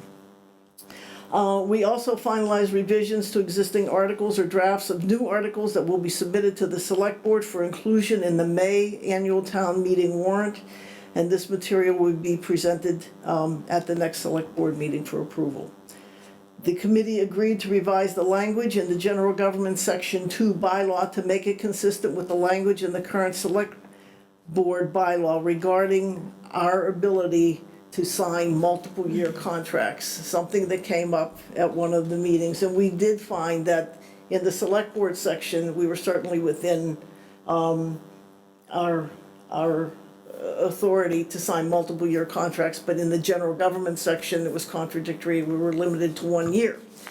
So with that, I'm going to offer a couple of options here tonight and hope that we can agree and then get this change on the annual town meeting agenda. It's really minor. So the first correction or adjustment would be to the general government bylaw would say something to the effect that no officer or board of the town shall make any contract on behalf of the town for more than 3 years. The change there is we're changing from 1 year to 3 years. That's the very simplest way we can make that revision. Or we can make the language consistent with how it reads in the approved select board bylaw, which says, unless otherwise provided by a vote of town meeting, the select board or its designee pursuant to Massachusetts General Law, Chapter 30B, is authorized to enter into any contract for the exercise of the town's corporate powers on such terms and conditions as are deemed appropriate.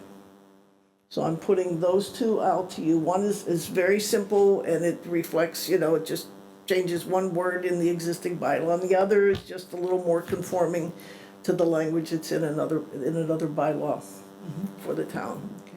So what's the preference Yeah, here? does anybody have some thoughts about that? We'll Good to talk get, about this, yeah. just general thoughts on that? John? No? The second one, so when I read what you listed as the second one, which is section 8 under It's the section, select board. it's section 6, I thought. Anyway, Otherwise, unless otherwise provided by vote of town meeting, select board is designated pursuant to GL Chapter 30B is authorized to enter into any contract. Yeah. The second one, right. So within 30B, accounting services is excluded from 30B. So I don't think that solves the issue. That doesn't solve the issue? Okay. As long as we're within 30B, Yeah. which is requiring everything to go out to bid, Yeah. we can go to a 3-year contract. It's when we are operating outside of 30B, it seems the bylaw limits us to a 1 year. so then the best option would be the first one. Just to change 1 year to 3 years would be the Change other 3 years option? to one year to 3 Under the years. general provision? Yes. Or, Yeah, Yeah. under general government, so. Except Ed, if you've got a thoughts? clause that lets you enter into an agreement for longer than 3 years. Yeah, So that's why I would go with the latter, yeah. Just because of the flexibility? because it's, yeah, exactly. So we may. And if it's silent on the years, I mean, it didn't say 1 year, No. it just said Greater basically. than 1 year. Yeah. So that, okay, so the second, even though it's a bit longer, but it's the same language as essentially in the select board article, Right. and- just to copy that into the general government bylaw so that they're consistent, and that In the state. eliminates any mention of actual years, and that gives us more flexibility. Is that what I'm hearing from your point of view? Okay. Any further thoughts on that? I think, I don't have a copy of these, so it's hard I to don't either. hear it yeah, no, it's and not. it's from the bylaws that, Yeah. these were ones that were in our town meeting last June, actually, Yeah. that got, the language for the select board was reviewed at that point in time. And I don't know if they're on the, do you wanna, I'll pass that down, I'll just share that. They're at the top there. Yeah, the top, okay. So right now, we're inconsistent in that the general government bylaw allows only 1 year for contracts, and so that was our limiting factor. Whereas we've been want to do 3-year contracts in general, if not Yeah. sometimes, Well, occasionally longer. I agree, the section under the general government is the one that's hampering us. Right, it is, yeah, Not the first, the first one just says, yeah, if you're within compliance on 30B, yeah, we can award yeah, greater than 1 year. Right. It's the question so it doesn't apply when we're outside, which would be banking service, investments, auditors. So under general government, when we're outside that, it's saying no greater than 1 year. yeah, I would strike the 1 year. Yeah, me too. yeah. No officer or board of the town shall make a contract on behalf of the town that the execution of which shall necessarily extend beyond 1 year from the date thereof, unless specific authority to do so has been given by a vote of the town. That's what it Yeah, I would currently strike the says. 1 year. I'd eliminate it. And then just go to the town meeting to have that be one that's. No, I'd use get the rid of mass the general value. laws. Right now, it's the 1 year that's hampering that. Right. But you're saying that And under not just mass general law, like if we wanted to do a 3-year audit contract, you're saying that that second option does not cover audits, is that what you're trying to say? Because we referenced 30B. 30B. Well, so 30B is what you have to go through a bid process on. And then there's a whole list, it's like 3 pages long in MGL that excludes it, because it's not in the best interest to go out to bid. You don't want the most inexpensive auditor, right? Or the cheapest banking relationship. So those are out, so if you're within 30B and you follow the public procurement process with the 3 bids and all that stuff, and there you can do multiple year contracts. It's when you're not following that public process or the bid process that the general section right now is saying, okay, the select board rule doesn't apply because it's only talking about 30B. Now, if the select board could say, just strike the 30B, any procurement, the select board shall have the authority to go through and leave general government possibly in there and exclude the select board from that. That applies to everybody else. So nobody else in the town is authorized to enter into anything over a year. Okay. I don't know. Yeah. So I wasn't prepared to talk about it tonight. Yeah, no, yeah. It But that's seemed one like way- it was a simple fix. I'm but- still saying if you strike the 1 year, then the bylaws are silent on it, and you go to the mass general laws. Yeah, I think that's better. I mean, what if? So the by water- strike 1 year, you mean water strike that whole department section? wanted to do something? I'd have to see what it actually Yeah. says, Yeah, but it's it a whole might be sentence. actually striking that sentence. Yeah. It might be just that one sentence in the general government, but I think we're in agreement, to what I'm hearing, is that the general government bylaw needs to be, amended for this coming town meeting. So if we have to bring it back at the next meeting, just for clarity, we'll be seeing the articles anyway as we come forth, for town meeting, but just to know that that's one that I think we can do a relatively easy fix on, okay, good. Okay. Thank you. All right, and then my last thing is, what John already mentioned, there is a Norris School Committee meeting tomorrow at 5:30 here in this room, and that's it, thank you. All right. Does the hearing start at 5:30? Yes, and it will be 90 minutes only, because we have a hard stop at 6:59. There's another public hearing at 7.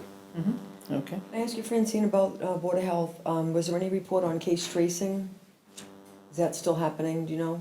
There was, I had to leave early, there was no report on case tracing, but case tracing is part of this shared service. Right, but So we're they're paying for looking it to separately under engage ARPA them. funds. Pardon? We're paying for it separately out of We ARPA are. funds. We're looking to engage them if the need is there, subsequent, I guess, at the end. I mean, I wasn't able to stay there for that discussion, but that was certainly something that came to my mind. Yeah. Is if we can get it here as part of this Shared service. shared service. Yeah. Yeah, I And think so under ARPA, we've, I'll raise that. under ARPA, I But think we had otherwise, if covered it it's through needed June. and we're continuing, through June with the present arrangement, then starting in July, this group would pick it up if needed. Okay. And do you know whether or not the Board of Health has submitted the ARPA application for the ones that they had already been funded for? I have not received anything yet Okay. at this point in And time. honestly, like I said, I left Okay. early to come Yeah. to this because it was. Okay, we just want to make sure we have a paper trail for all of the funding that's already been Yes. provided. Agreed. And if there's any additional funding requests, we really need to hear what's happening for case tracing, I think. Reading, go ahead. But this, Oh, I'm sorry. just sorry, this Sorry. case, this contact tracing is not limited to COVID that they're offering. So while we Right, may right, have a right. COVID Right. case tracer, we can use their other services for any other public health Right. infectious disease. Okay. Very good. Which is incredibly valuable, because when I was on the Yes. Board of Health, we had to contract for that service and it ends up being difficult. CPC hasn't met, their next meeting is next Monday at 6 o'clock to address a housing request for CPC funds. COA hasn't met, their next meeting is next Wednesday at the 6th at 4 o'clock. Please consider volunteering for the Senior Center Building Feasibility Committee, looking for members with construction, real estate, or finance background. The Feasibility Committee will meet as soon as the Select Board appoints additional members, hopefully in a couple of weeks. And then Thursday is a memory cafe scheduled for 10 o'clock. So if you have a family member or someone you know that is dealing with dementia or other memory problems, this is a great opportunity to meet other people, strategize, and have a nice gathering. And Board of Assessors met yesterday at 4 o'clock. They continue the work of the office, personal property assessments, valuation.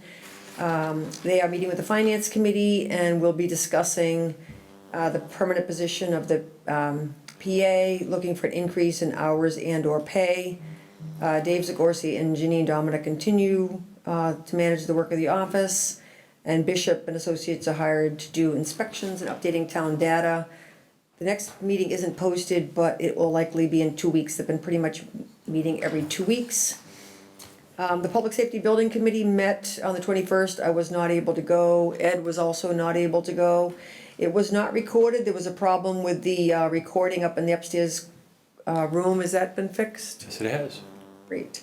They discussed the publicity plan. I was part of a meeting with Easthampton Media, Cindy Palmer, and the two chiefs to talk about, they're gonna be doing a video of the, of both stations and talking about the importance of having better facilities. And so that's gonna be videoed by Easthampton Media as an opportunity to educate the public about the need. They also have turned to the assessors to get a list of private and town-owned land within a 0.5 mile and 1.0 mile radius of the town center. There was also a lot of discussion about the insurance rates based on the fire department location and other factors such as distance from hydrants, etc. I do have a couple of questions for the select board, which I'll hold until we sign off on the charge. The next meeting is Monday the 6th at 4:30. And just one other thing, I sent postcards out to 50 to 60 residents in town with a finance or banking background, asking them to consider stepping up for the Finance Committee and Capital Committee, letting them know about the caucus date and how to sign up for a volunteer form with the Capital Committee. So in case you hear anybody mention that, just wanted the select board to know that I did that last week. Great, thanks for doing that. Hopefully that will I hope that'll help. bear a few results. That would be nice if it did. Yeah, so please, anybody out there, we can use your brain power and your energy, because we definitely need people on some key committees, Finance Committee being one, not only for Finance Committee, but other committees that need finance people, so. Right. Good, Joy, please.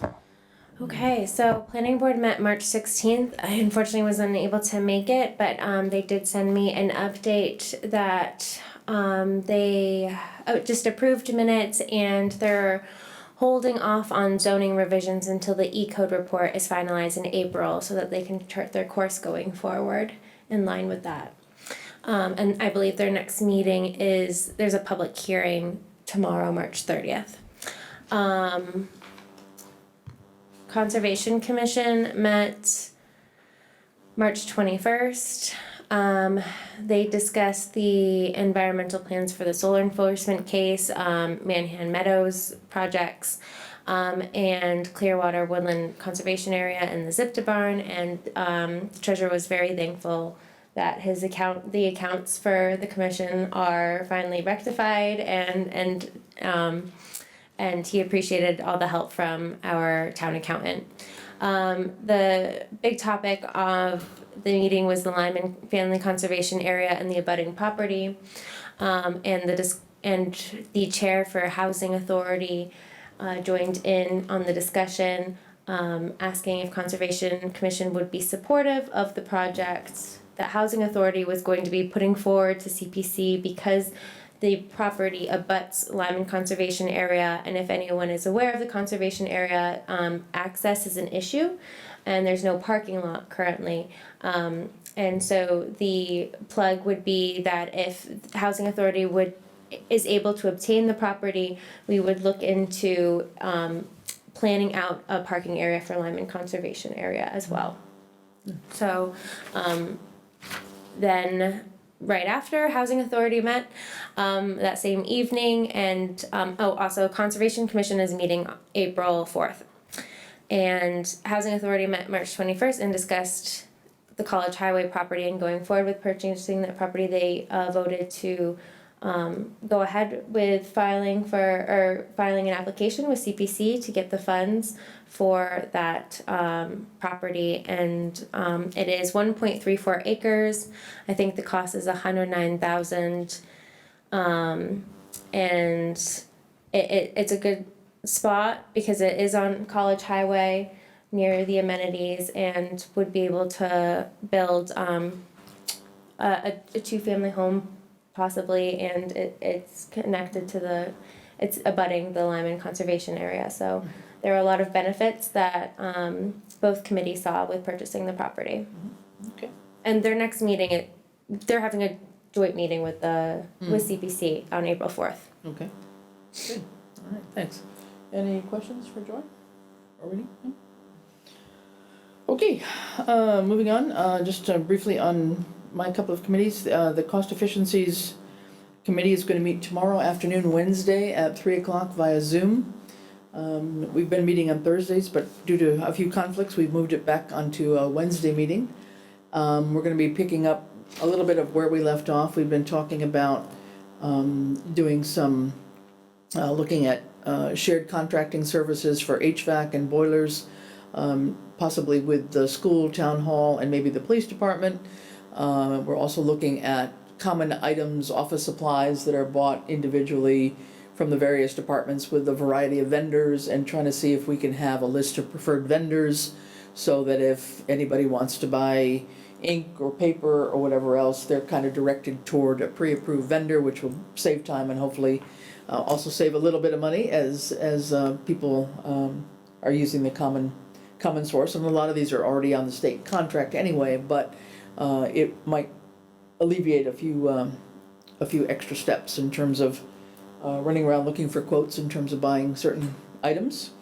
And then one of the things that we've started talking about a little bit, and we've got other things on the agenda tomorrow, but one of the things that we started to bring up is the notion of shared services. And we've been able to reach out to PVPC and Eric Weiss, who's their kind of community development planner person, in charge of a variety of different things, but he has been very involved in municipal services with other communities. So he has volunteered to come and just give us a thought or two about what kinds of services other communities are sharing and how they've gone about that. So that'll be a first foray into that. It won't do any kind of impact for this budget year, but hopefully the couple of other things I mentioned, along with some other things that are being looked at, could be some cost drivers for this year's budget with a little bit of luck. So we're making headway on that. The other two things that are happening are really related to the grants committee.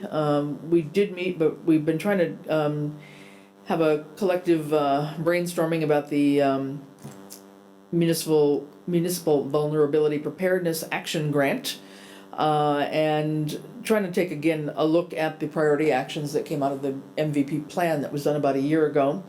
And the one that looks the most promising is some sort of an assessment of the town culverts. So it would be basically a sort of an asset management study of what do we have for town culverts. We don't even know how many we have, where they're located, what their shape is, etc. And Randall had a meeting today with Ty and Bond and invited me and Ed to show up, and I was able to go for a bit of that, and they, I think, will be a great resource for us. So we'll hear more about that in another week or so. So I think with them helping us out, they may take some first steps toward helping actually complete an application to that effect for the MVP action grant, which is due on May 5th.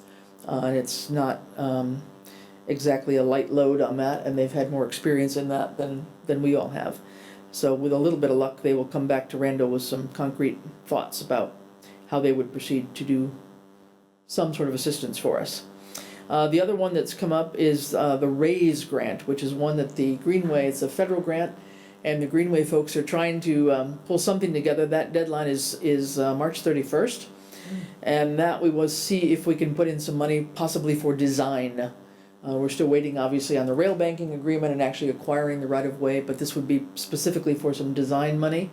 And so I know the Greenway, a couple of the committee have been working on that and have told me that they aim to get something to us by Thursday. So with a little bit of luck, I may be able to help them out and enter it online. It's an online process on that one, and take our chances. Again, it's you know, nothing for sure. These are bigger grants, but you know, you've got to start somewhere and at least see if you're competitive. And if nothing else, we'll learn something from it in terms of what we could do better the next time another grant application comes around. And the last one is the hazard mitigation planning grant process. This was to update our planning, our hazard mitigation plan. We've already put in the application on that, and it won't be announced for another few months, but we just did get an information packet from the folks that manage the program saying that the federal government has decided to change its cost share So instead of 25% cost share, we can go down to 10%. So I have to do a quick update of our cover letter and our budget that we had proceeded to put in, to lower that to only a 10% match, which would be great. So we're trying to get that done by Friday, Monday at the absolute latest is the deadline. So those are the kinds of things that are taking up a lot of time, but, and none of them are simple grants. They're all heavy duty kind of applications, but making headway a little bit here and there. So that's where we are with that. Okay. Great, thank you. Yeah. So, all right. Yeah. Okay. Onto old business. I think just a few updates. We've the usual couple things. I don't know that we'll have a whole lot on some of these, but go ahead, Ed, on COVID-19, CARES Act. Sure. COVID-19 in general, the numbers are still dropping. They're still dropping, shall we say,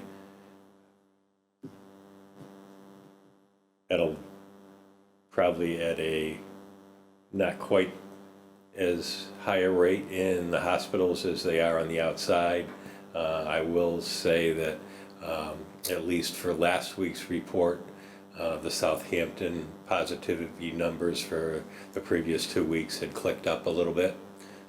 But for right now, in general, the COVID numbers are still on their way down. CARES Act, I'm in the process of putting everything together to file that final report for the end of the week.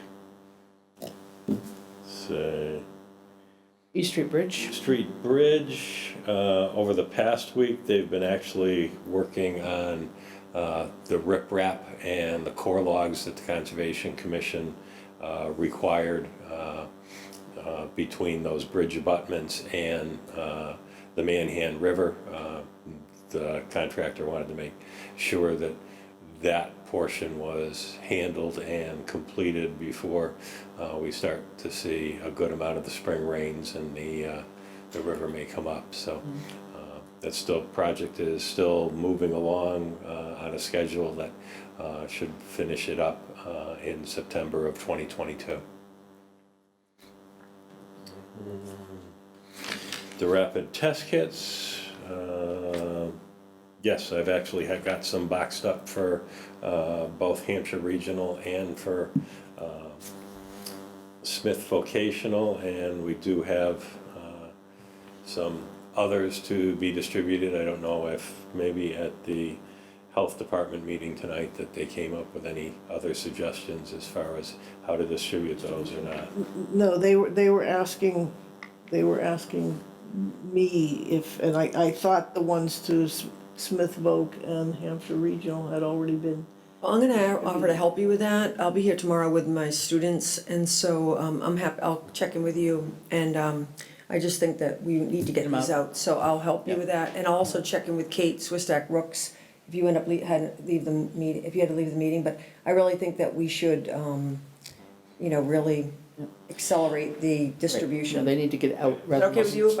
Stephanie volunteered to take the ones to Hampshire Regional because that's where her office is, and she sent me a couple of contacts for Smith Voc. Okay, but I mean, this is like, we keep talking about this every 2 weeks, so I would like to help tomorrow. Yeah. And get those out to them. I'll give you the 2 contacts for Smith Voc. Great. Yeah, and if I literally will go there tomorrow because I'm going from Southampton on my way up to Orange, so I will drop them off at Smith Voc tomorrow. If Stephanie can't get here, I mean, we can get them. Bring them up there. I'm going to go to that play anyway. The one thing I'm wondering about too, as a thought, which I don't think we had mentioned earlier on, we have a couple of group homes in town. Yeah, actually we talked about that. Okay, so maybe that would be another option. I don't know. Yeah, I talked about the Northampton Health Department was going to reach out to the person that oversees all the group homes to make sure that they had a system in place for testing and all that sort of thing. But I will be happy to follow up on that. I just don't want them to expire. Yeah, quickly. Tammy Molinas.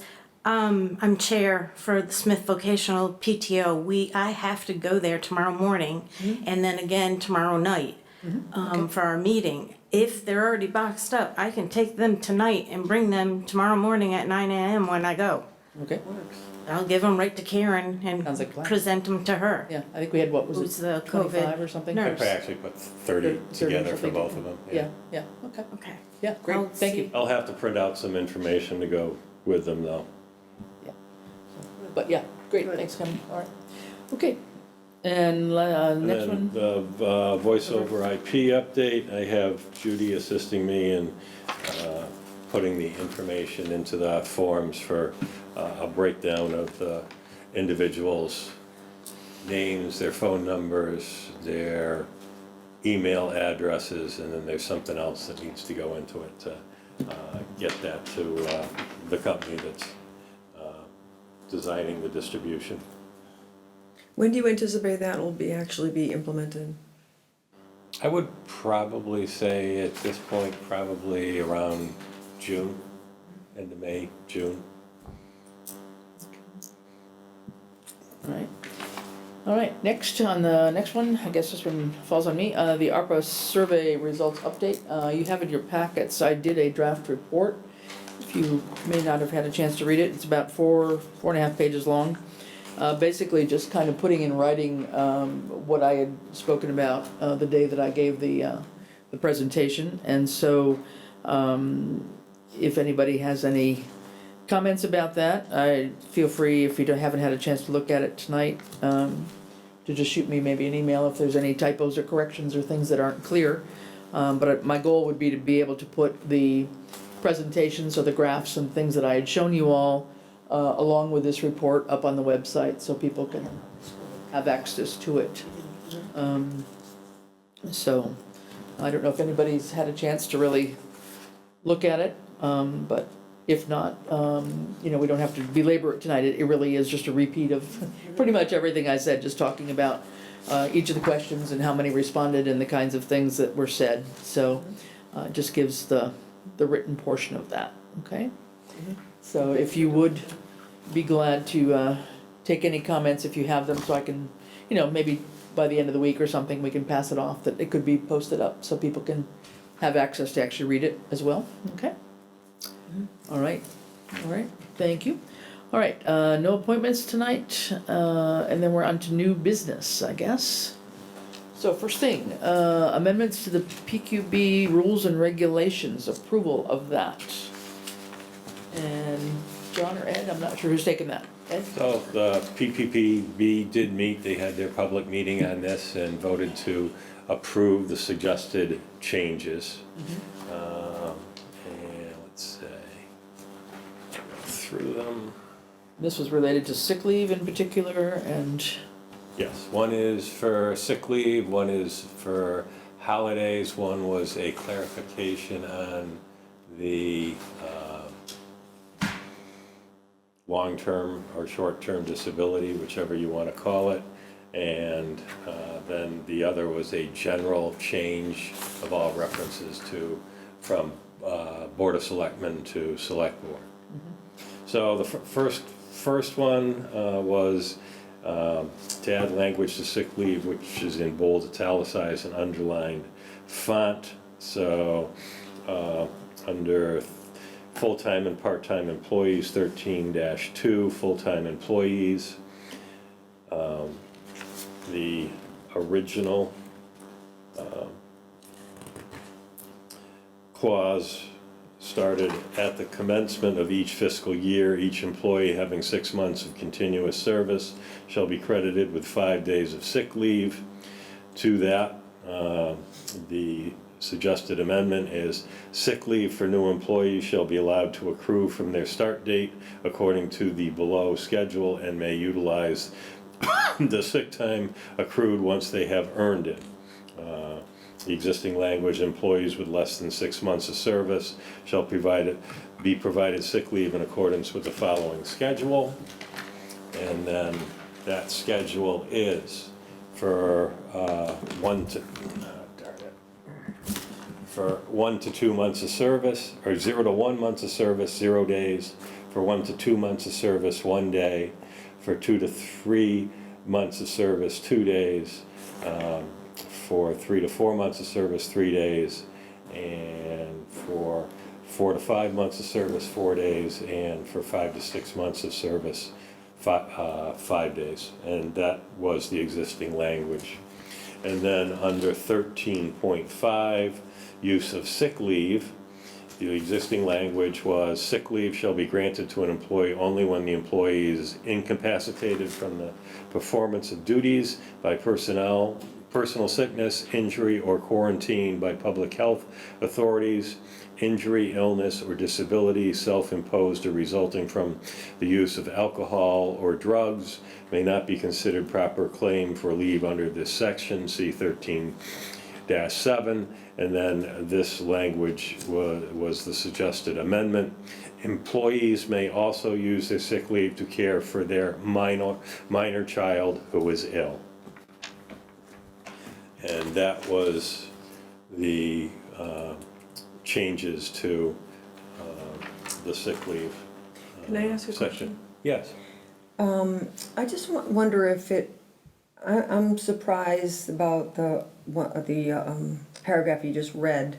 I just wonder if it's illegal, frankly, that people cannot be out. It says self-imposed resulting from the use of alcohol or drugs may not be considered.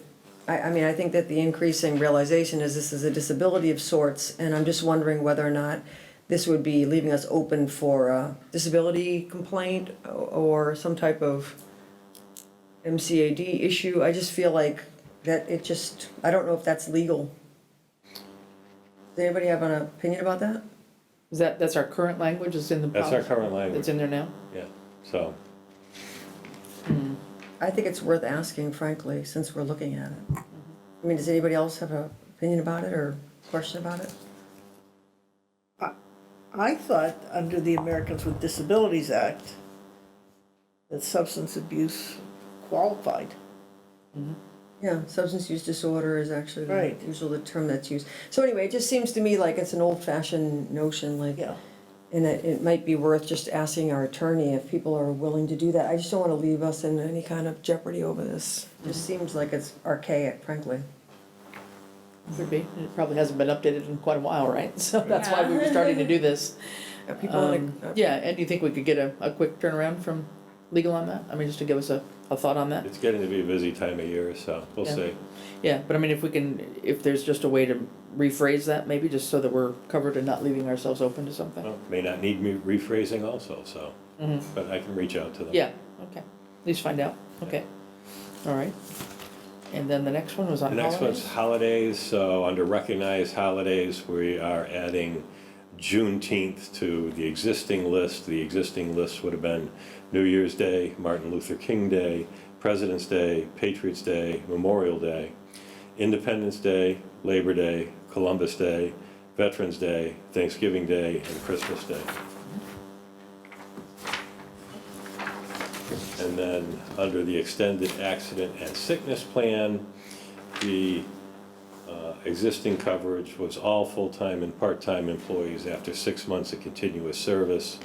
We are adding the word benefited to it, so I'll read all full-time and part-time benefited employees after 6 months of continuous service will be covered. And then, like I said, the one general one was to change all references to Board of Selectmen to Select Board. Okay.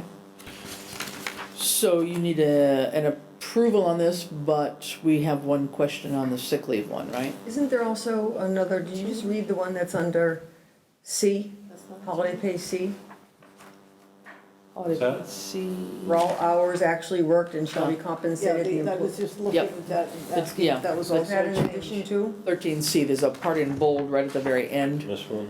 All hours actually worked, On the very top above the extended accident. shall be paid 1.5 times their regularly hourly base rate of pay for all hours actually worked, and shall be compensated at the employee's regular wage rate for Oh. any hours within their normal schedule that they did not actually work. Correct. Okay. So that's a new, Yeah. that last part is a new phrasing, Yes. a new addition as well. Okay. All right. It was under my big clip. Yeah, no, Sorry that's about right. that. I missed it as well. Okay.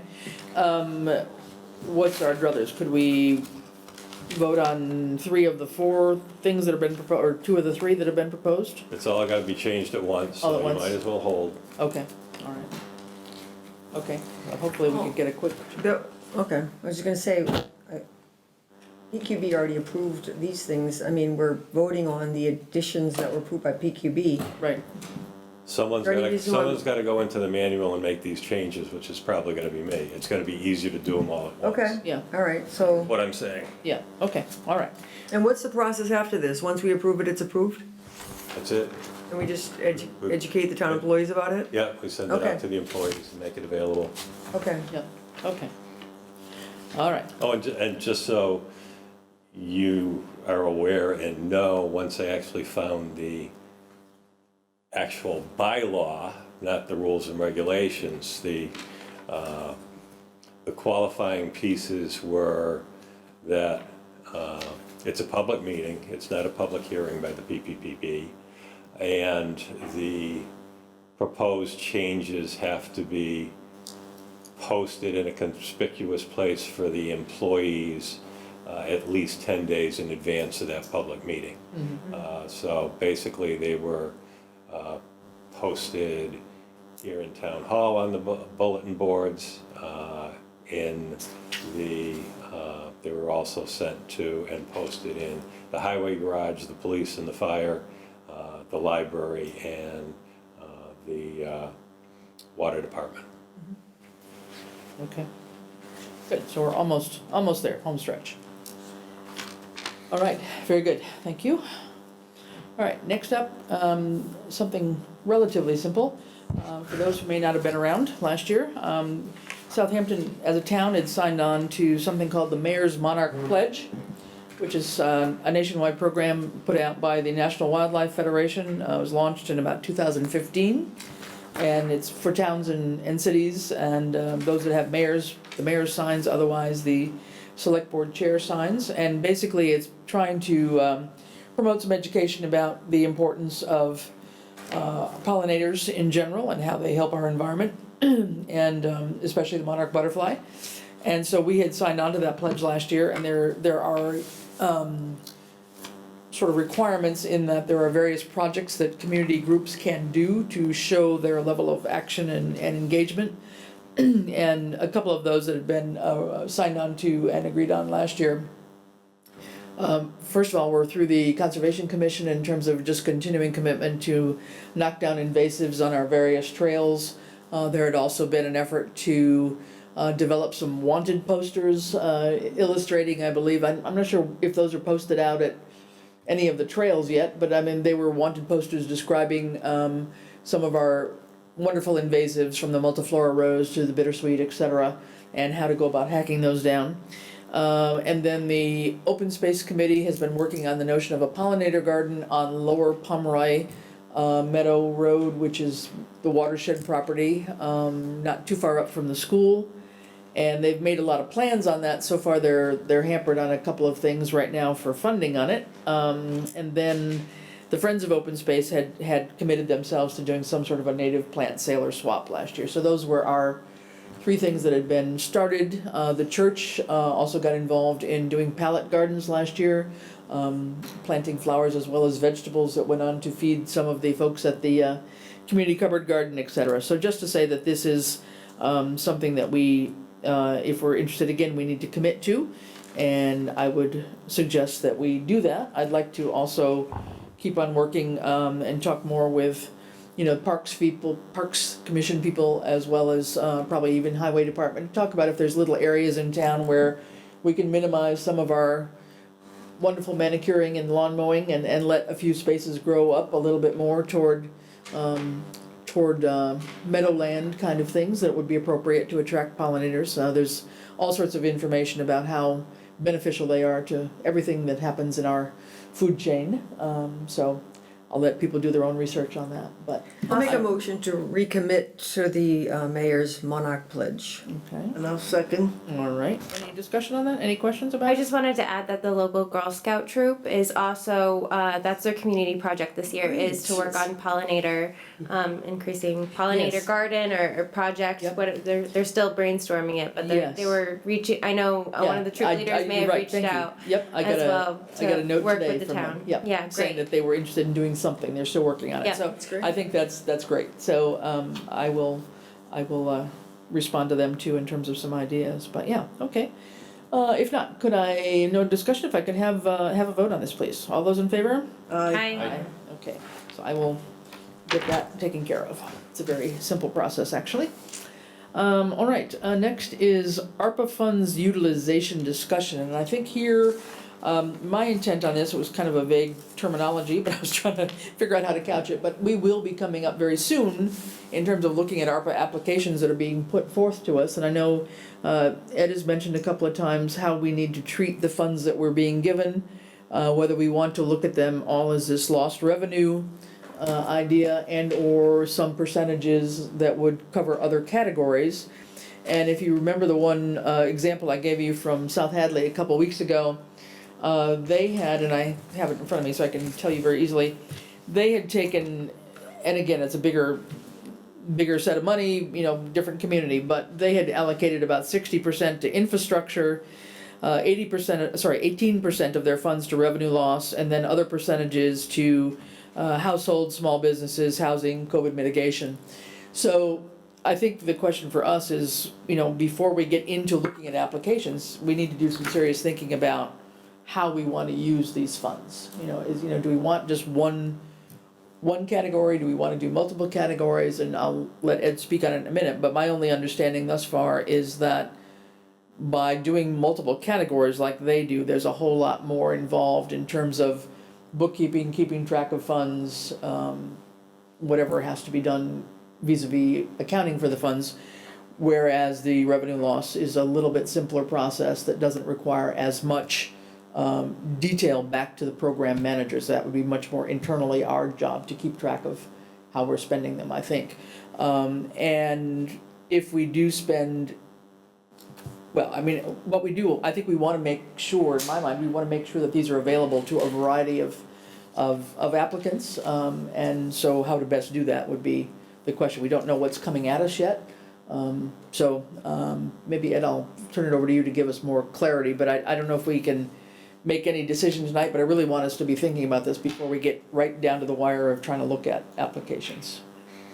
And the biggest difference is, and I'm going to make some assumptions here, and pick on some what I think are nonprofits, 501c3s. Mm-hmm. If we take it all in revenue loss, we can use it within our town government, and those categories are broader than just taking it from and filing the ARPA reports, but on the assumption that urgent care is a nonprofit, because a lot of hospitals are set up that way nowadays. If urgent care wanted to do some type of clinic or testing or whatever, and they wanted to put in an application, if we had take it all in revenue loss, then we wouldn't be able to do that. If the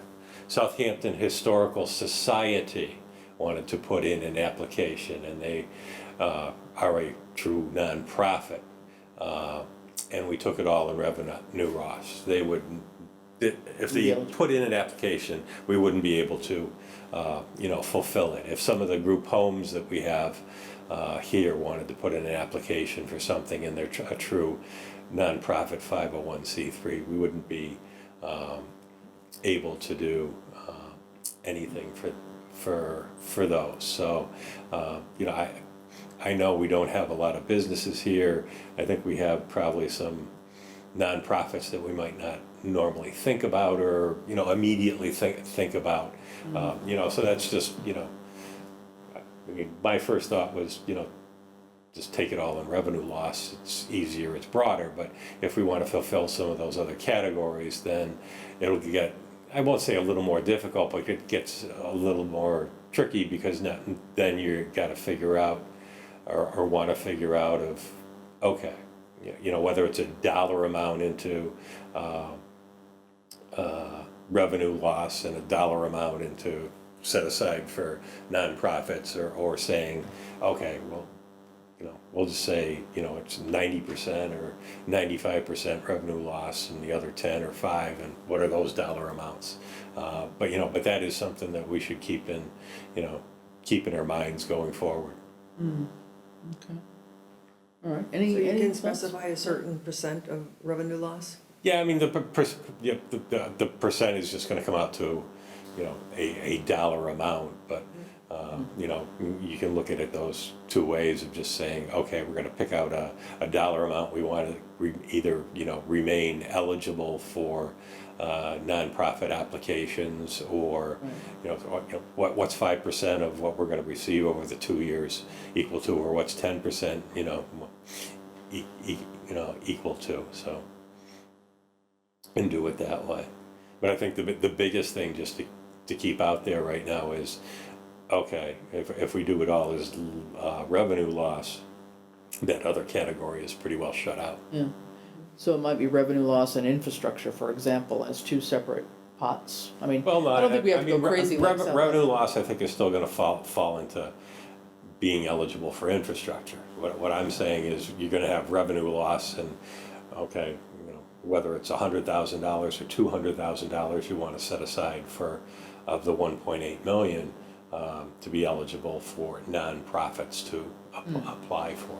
And, you know, and like I say, once the nonprofit applies, is that, you know, then it has to fit into the true ARPA categories of, okay, you know, COVID outreach, testing, vaccinations, you know, help, you know, if it was a food pantry or something like that, there was a nonprofit, you know, supplying food into that needed area, whether it happened to be a nonprofit rather than a town that wanted to reach out and do some type of rental or mortgage assistance type of program. Yeah, yeah. Okay. No, I said that only because South Hadley has both revenue loss and infrastructure as one of their, you know, they've divvied that category differently for some reason. They put the bulk of their money into infrastructure. But well, yeah, well, I wonder mostly infrastructure is big ticket items, so right. you know, it makes some sense. If we went into infrastructure, would be limited to sewer and water, the items that are already specified? No, and here's one of the things, I look at infrastructure, well, I'm going to broaden it out. How do the sewer, water, broadband, but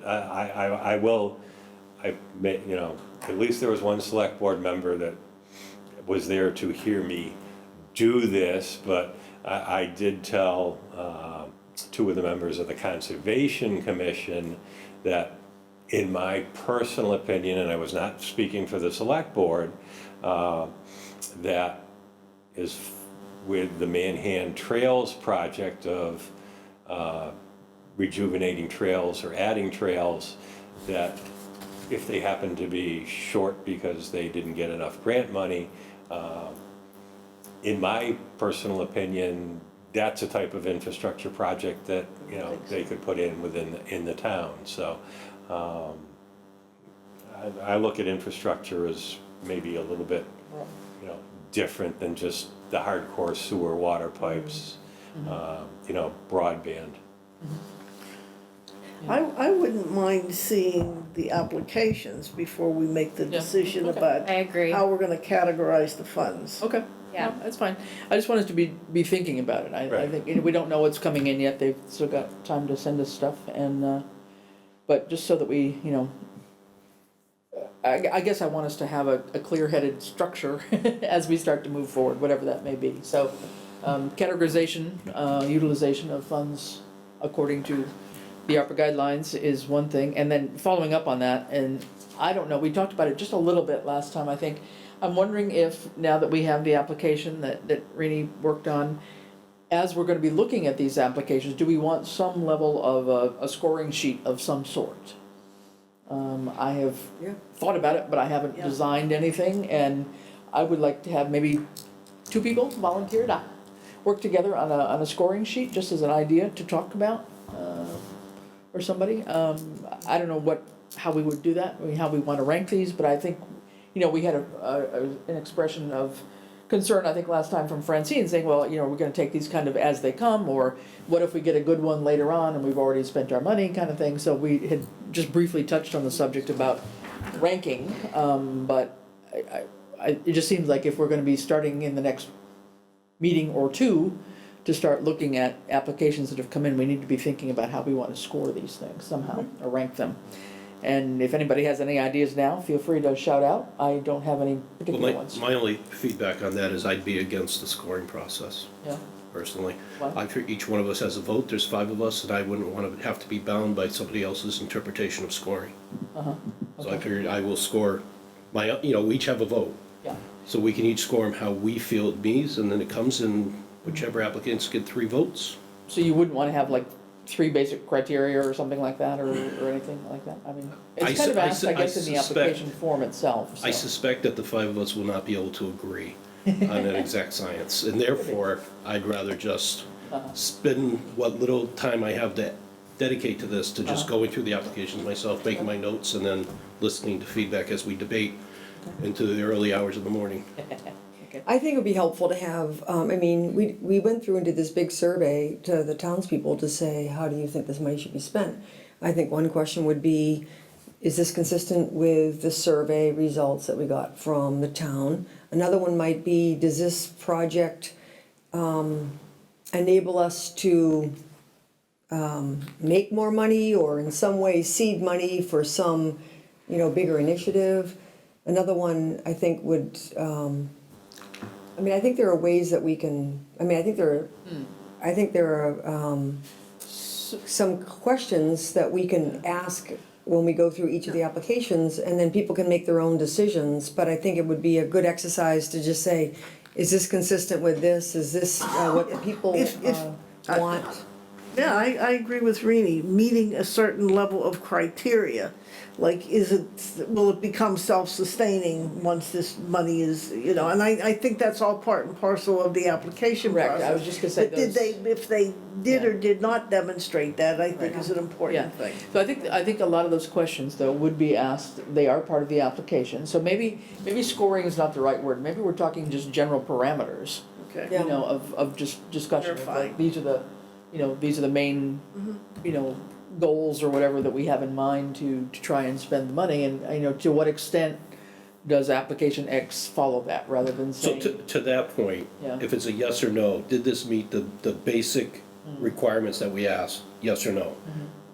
I'm fine with that. It's when we get it, because what I hear next on Scoring scoring, 1 I to hear 5 weighted, and- weighting, no. and Yeah, it's I gonna get be you. interpretation and. Sure, yeah. And it's scoring of 1 to 5, and, we have, the easiest way out is to choose 3, right? So you really don't have anything very substantial. I mean, so I'll withdraw my notion of scoring, but talk more about general parameters for discussion. So just again, I'm sorry, Chris, Yeah. I do agree. I think what Maureen did Rainey did on setting up the application, it should be very easy to follow. And so the first question is, or the only question, did they do everything we asked them to do, yes or no? And if no, then are we going to table it, or are we going to send it back? Send it back, yeah, okay. You know? All right, well, that's fine. And that could possibly even be done at the TA level before it gets to us. I think we still want to see both sets, or have a running list of what's been submitted, so we can kind of track on a 1-pager. But Okay, all right, that's fair. I think if we also see that applications are coming in, and they may, we might decide, like Francine said, that if certain applications come in and we're noticing that maybe they don't qualify, or they would if it was on a lost revenue situation, then maybe we would then make some decisions around how we would divide up the money. Okay, all right, that's fair. just out of curiosity, it's been 3 weeks. How many applicants have been received? I believe we have, unless some have snuck in, I believe we currently have 6. Oh, of Seven. which- 7. I'm 7, all right. So 4 from the school and 3 from somewhere else. Yes. 4 from school, okay, all right, good. All right, well, that's a start. Okay, so that's And fine. just, again, curiosity, of the 7, are any of them for existing nonprofits or non-town entities? No. Oh, yes, there is. There is one. I take it back. Okay. Okay, so, all right, well, if we don't feel a need to do any kind of other scoring, then let's just keep this in our minds, I guess, as we get to the time when we will be starting to look at applications and sort of refresh our minds on this discussion then, I think. But I'm hoping that the applicants have done their good job about filling out the application and answering the questions fully so that it's pretty clear how they have addressed the requirements of the ARPA program. So, okay, I just wanted to lay it out there before we get into, okay, here's an application, what do we do? Application is On the website. Town website. Yeah. Good Is luck. it on the homepage yet, or is it, I forget, is it on the homepage or where is it at? Yeah, it's on the It is homepage. It's on the homepage, I believe, yeah. Okay. All right, good, moving on. Close out of fiscal 21 update, financials update. Still going on. I did miss yesterday's meeting, but Jen only has one more item to work out with Lisa. We have a few more on the accounting side. It is taking longer than we were hoping it would, so Lisa asked me if I would reach out to DLS and ask for an extension through the end of April. I'm hoping that will actually be done middle of April, but just to be safe and make sure she has enough time to finish the Schedule A and the free cash certification after all the transfers and everything are balanced and done. What was the original due date? End of March. End of March. Yeah. I mean, I don't think we can go much beyond that, No. given what we need to do for. Right, exactly. No, we can't. I mean, yeah. Okay, we are leaving it in yours and Bradley's hands and Jen's to pull it together, I guess. Okay. All right, next. Budget requests for fiscal 23. You handed us out something late afternoon here, Yes. which is If you want, I can. beautifully colored. see if Yeah, I you can- might, yeah. If I can throw it up on the Yeah, that might be good. board with, I can't remember if.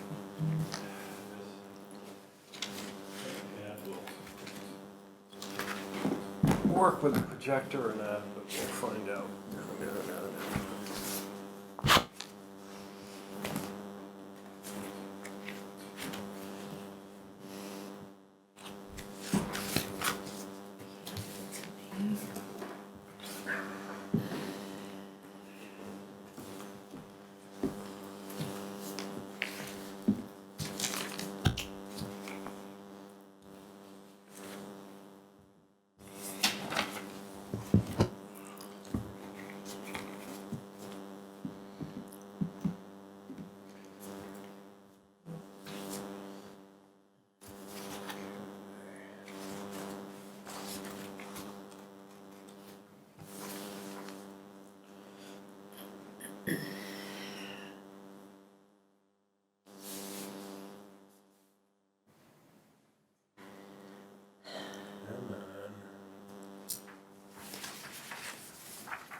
I can't read this. No, it's hard to read on the printout, so. Oh, here you have it. So he sent that out. Like, Yeah. sent that out. This is crazy.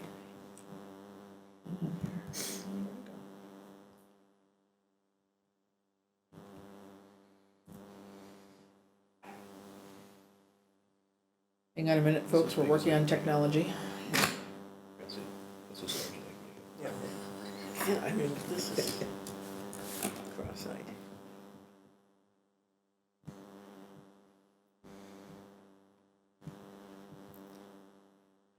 So this is the first cut at the budget, is that right?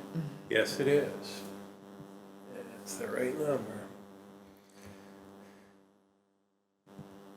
Come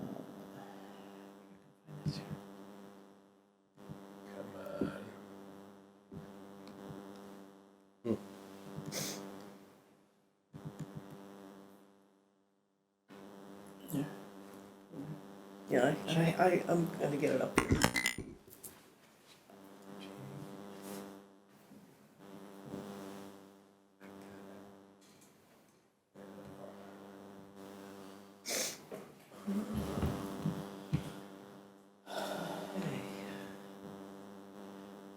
Well, or even maybe just, you can talk us through it if you can't get it online.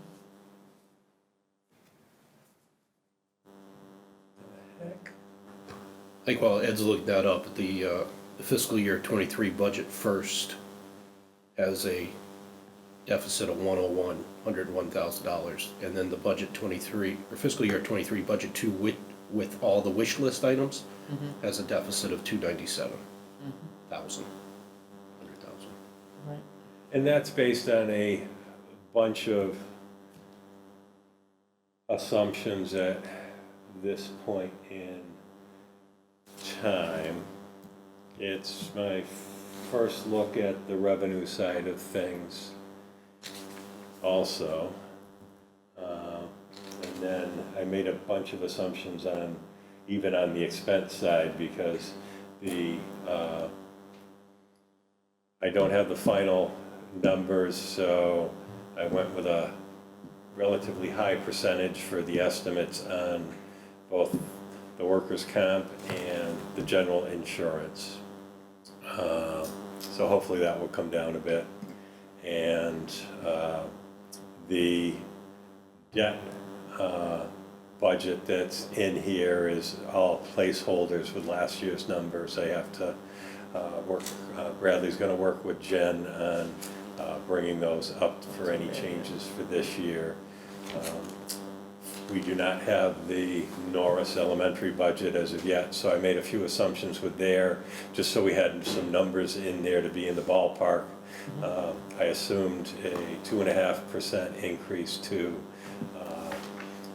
their general budget, a 5% increase to transportation just because of gas and diesel costs and how hard it is to find drivers, and a 6% increase to vocational tuition at this point in time. At this point in time, the budget does not have any COLAs in it, which would be an addition. And also Jen Day was telling me that the original forecast for health insurance was a 2% increase, and that's in there, but the rate stayed the same, so that can be backed off about 2% also.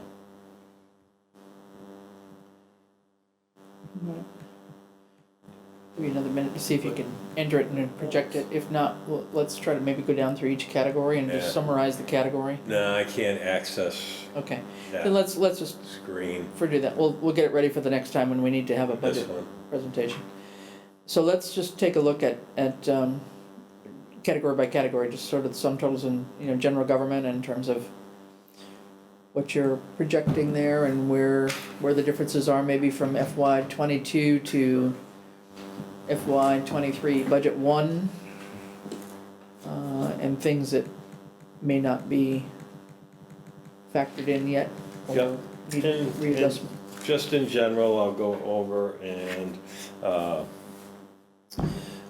in total, the tab 1, which was supposed to be the level funded post-contractual increases, right now with what's in here on the expense side, the total comes to $19,112,000.48. My preliminary revenue total is $19,010,322. So that's the difference of $101,678.48.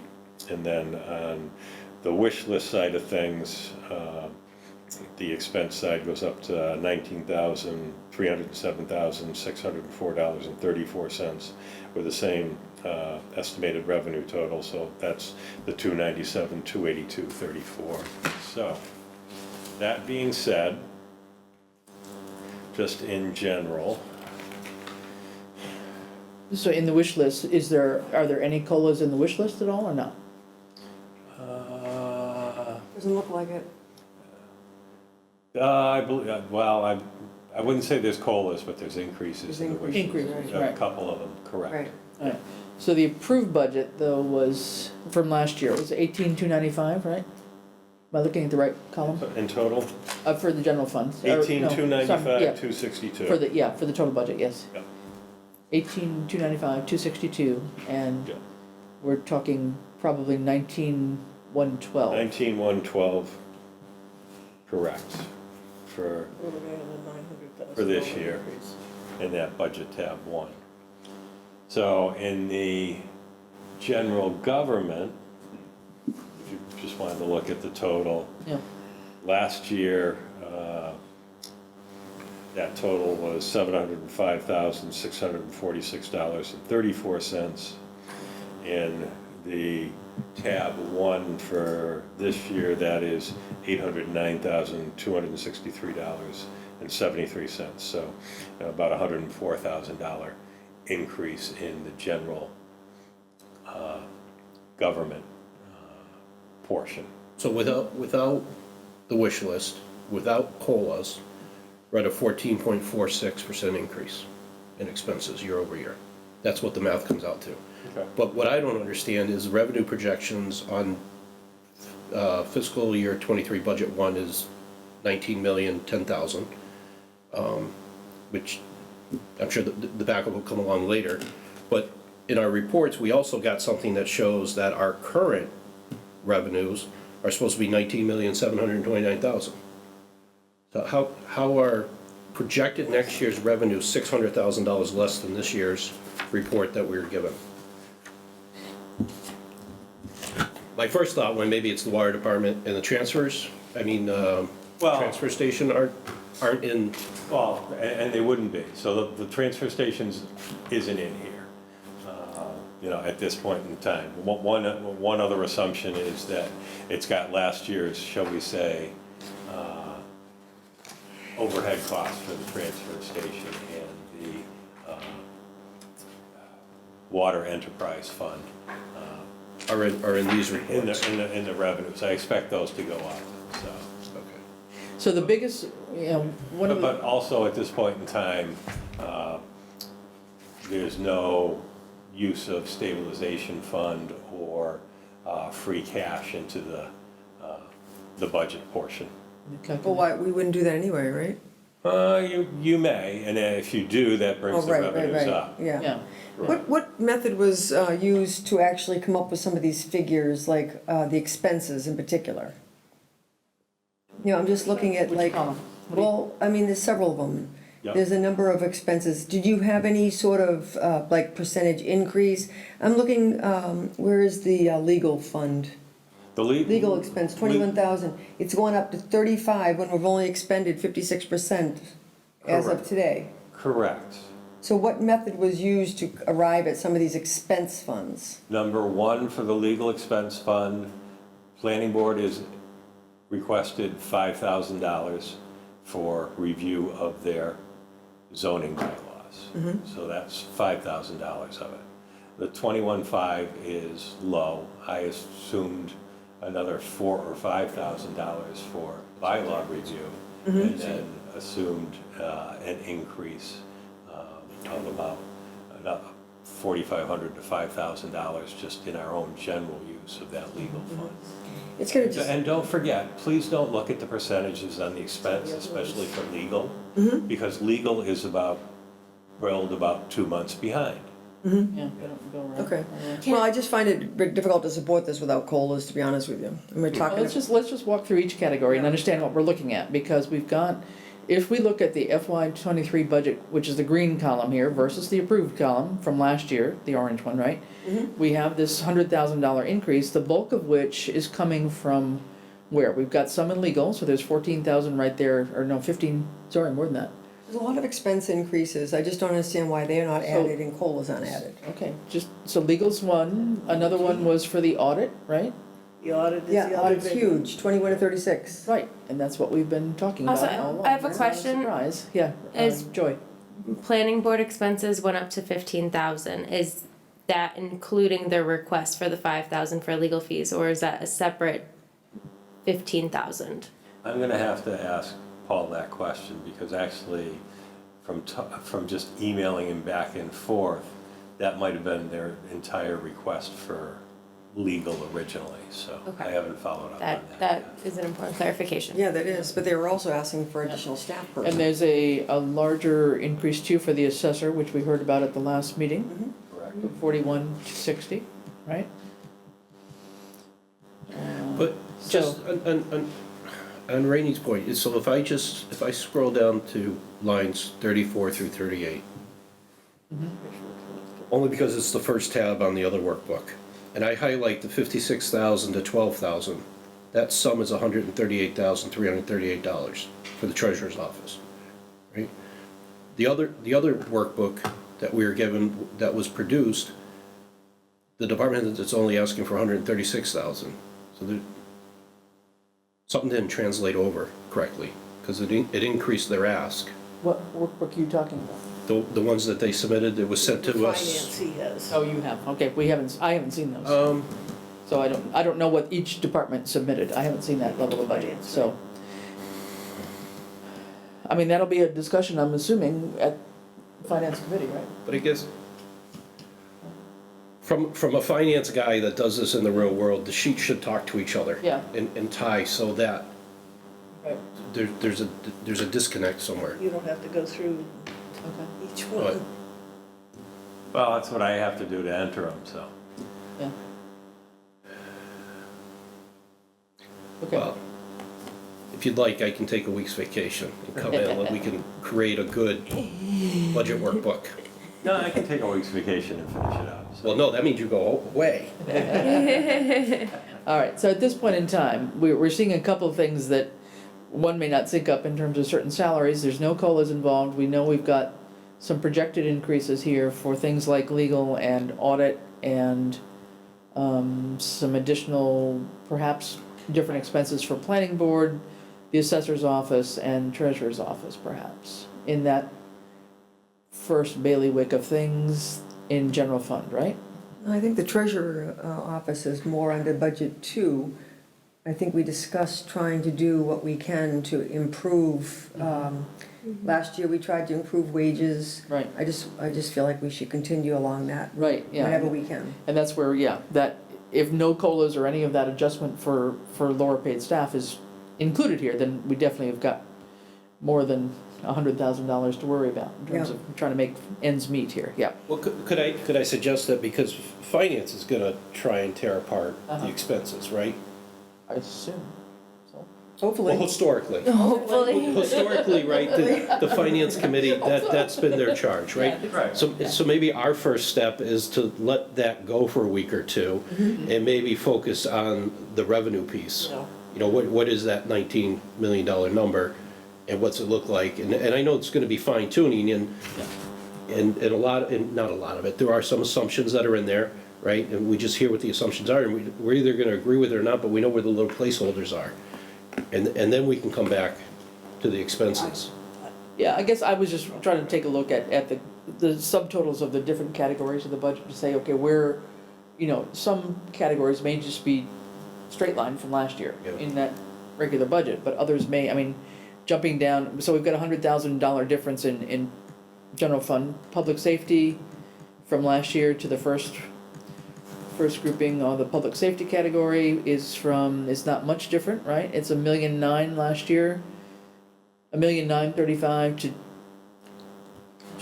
Public safety is. 2 million, What was last year, 1,935,957. Right. This year it's 2,035,092.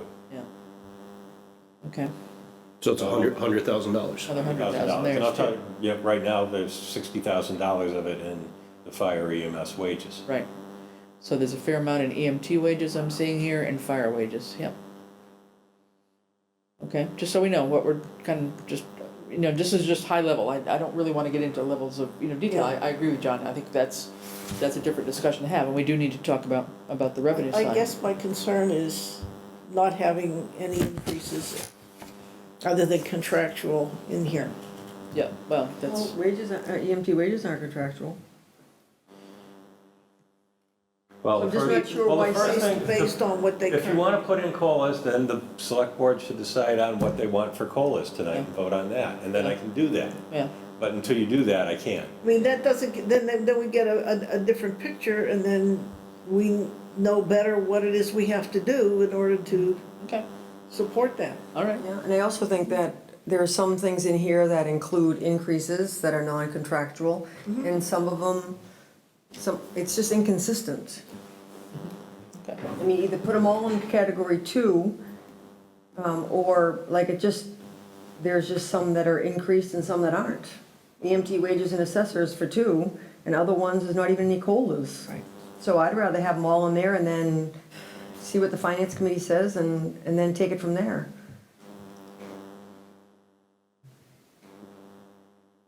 And then, well, of course, we have to hear from the school. Yeah, Right. yeah, and so that we'll be hearing from. Right. Okay. Public Works, also almost $100,000 difference, right? And About So there 90,000. must be some savings somewhere, because the 90,000. bottom line was only Right, $100,000 Is why, difference. Francine? There must be some savings built in with all of these increases that we're seeing, because the bottom line is only $100,000 over. total, and we're finding hundred thousands at different. For budget year departments. 1, Right. I mean, for budget 1. Not too much on the, what's the next one? Health and Human Services, that's about a, what, $5,000 I don't difference? know how you get there from here. And You? Take a left at Albuquerque. Culture and Recreation, about a $12,000 difference there. Sort of straight lined. Library wages would be an increase. Just out of curiosity, does the library budget that's in here meet that minimum mathematical requirement? Yes, it does. Is Okay. that 74, get us there? Is that the difference? Why it's not the same as FY '23? Correct. Okay. All right. And then the employee benefits, you were saying there may be this is extra money that's out there that may not be correct in terms of the amount for insurances or whatever. There may be some savings there. And part of that was, like last year, right, we paid some of the premiums up front and got a discount as well, right? On some of Correct. these. Yeah, and just on the health insurance, I understand that it was budgeted for a 2% increase, but held flat. But there's a $90,000 increase in here. That's the 2%. So that would come out. That'll help. 10% of 900,000 is 90,000. Which line are you talking about, John? What are you talking Line 188. Keeping health insurance, 188. yeah. So it's going from 923 to 1,019,019. And what I thought I heard is that it was budgeted at a 2% increase, which is going to be flat, but that number is bigger. It's Yeah, I'll have to check with Jen on that. you know what I'm saying? Yeah, maybe we've had the big hiring spree. Well, there's only one department that would do that, and you happen to be the chair of it, so. Well, that's true. I'll ask that question tomorrow night. There you go, okay. But I don't think we've gone on that big a hiring spree, but. Right. Yeah. Okay, and then some of the debt you said had to be double checked as well. Correct. So that's $69,000 difference from last year there. Well, that number made sense to me, because we voted to put on that extra debt. Right. Now, the East Street is, Well, East Street Bridge is not on there. And the or is one it? thing I did add, which I didn't do last year, I waited, and we've got to do one as an article for fiscal year '22, is I made an assumption this year is there seems to be enough money in the fund to do this and ambulance receipts. So what I did this year is we usually take $100,000 from the ambulance receipts and use it as a revenue to offset the ambulance EMT expenses.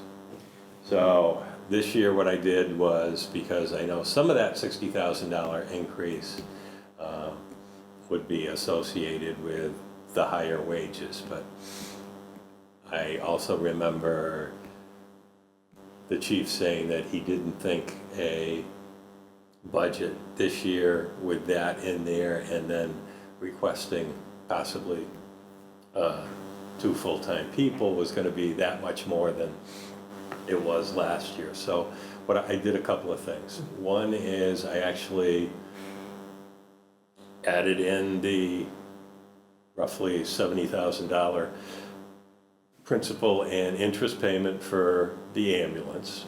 So that was an increase. And I balanced that off by doing $170,000 into from the ambulance receipts, but I also put another $30,000 due to some of the extra wages in there. So this year the revenue's got $200,000 in it from ambulance receipts to go towards the ambulance EMS. I think what I find frustrating is that in the past, I think, first of all, I don't need to see like FY19.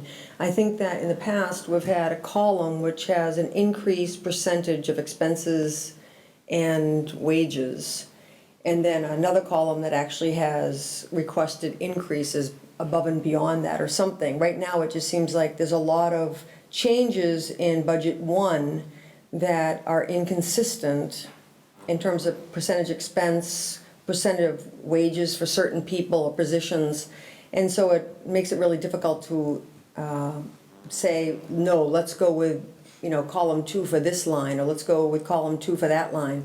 Right now, it's just hard to figure out where we are with budget 1, other than $100,000 behind. Okay. All right, so we know that this is the first pass, and there's definitely got to be more work to be done on this. So maybe it's not worth going into other detail on this particular sheet, but then jump to a discussion about revenue then, estimated revenue? Is that what people would rather do? Yeah. As a better discussion? Okay. All right, so this is the 19 million, is that right? Is that our figure? 19,010. 19,010, 322. Do we have that for projected FY20, 23? Or are we just talking about the current revenue report? Revenue report that we got has got estimated revenue in it, right? It has it at But- 19.7, which is what. But it also has the enterprise funds, which you'd have to exclude Which you and have to back out. Are we talking about this handout that we just got tonight? Yeah, if you go to the last page, Okay, thank you. Yeah. estimated revenue 19,729,000, So where's the? but it's revised to 21 million. The all funds, Page yeah, the all 12. funds, Yeah. yeah, total funds. So, but enterprise. I guess I don't have it. Can you see what? Right? So if we back that out. All funds, not just general fund. Oh, but it says up here 7/121. So 900,000. ignore the title? There's only the one enterprise? It was printed on March 25th at 2:12 p.m. Right, Right. so that's the revenue report, where we now have an estimated revenue, Okay, so it's just the Column. last line of the last page. Yes. Yeah. Okay. yeah. So this is as of 3/25? No, this That's is what it as was of printed. December 31st. December 31st. Correct. Okay, so But it has all the estimated revenues added into it. so the estimated revenue column is up to date. Right, it's The- new. The actual revenue is behind since till December, is that, I mean, Correct. 3 The end of months. December. It goes through December. Okay, okay. So at the top, it says 7/1 to 6/30. Yeah, well, that's how the report prints 7/1 it. to, That's how the report prints itself out. Okay. Yeah. Okay. all right. So the actual revenue column goes to December 21, but the estimated revenue is the full Full year. ball of wax, right? Correct. Okay, so the estimated revenue on this, on the general fund, right, is 18,653. Is that, am I looking at the right one? Yep.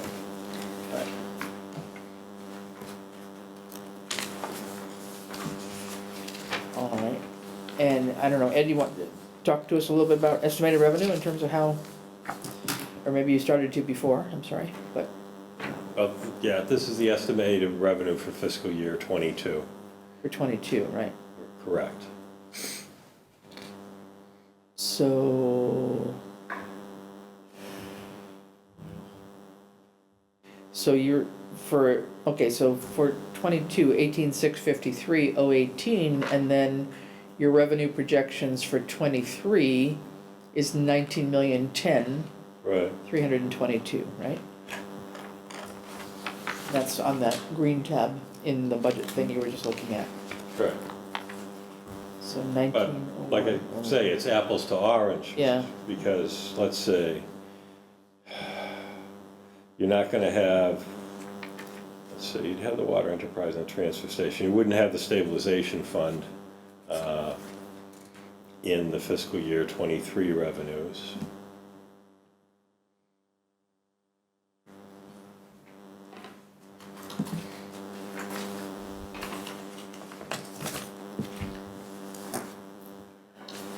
Ed, do you know if this report here that you're looking at, the revenue report, can that be printed or exported into Excel?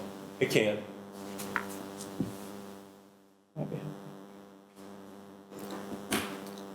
Is that part of your vacation? Okay. Yeah. So what would anybody like to know? Shall we, got some questions on the estimated revenue for 22? Because at this point in time, for the general fund, right, the estimated revenue is 18,653,000, and actual revenue so far through December, right, is 8,007,000. So it's 46%, right, of what we're anticipating through December. So it's a quarter behind and a quarter to go. Right? Yep. So you want questions on that report that you're Well, looking at? I'm just wondering, we have a revenue report, so if there's anybody that has some questions about that, I don't know if Ed, you had other things to say about the estimated revenue. Yeah, I'd have to go back through and just match them up of items that are on an estimated revenue here that may not be in the actual revenues we use for fiscal year 23.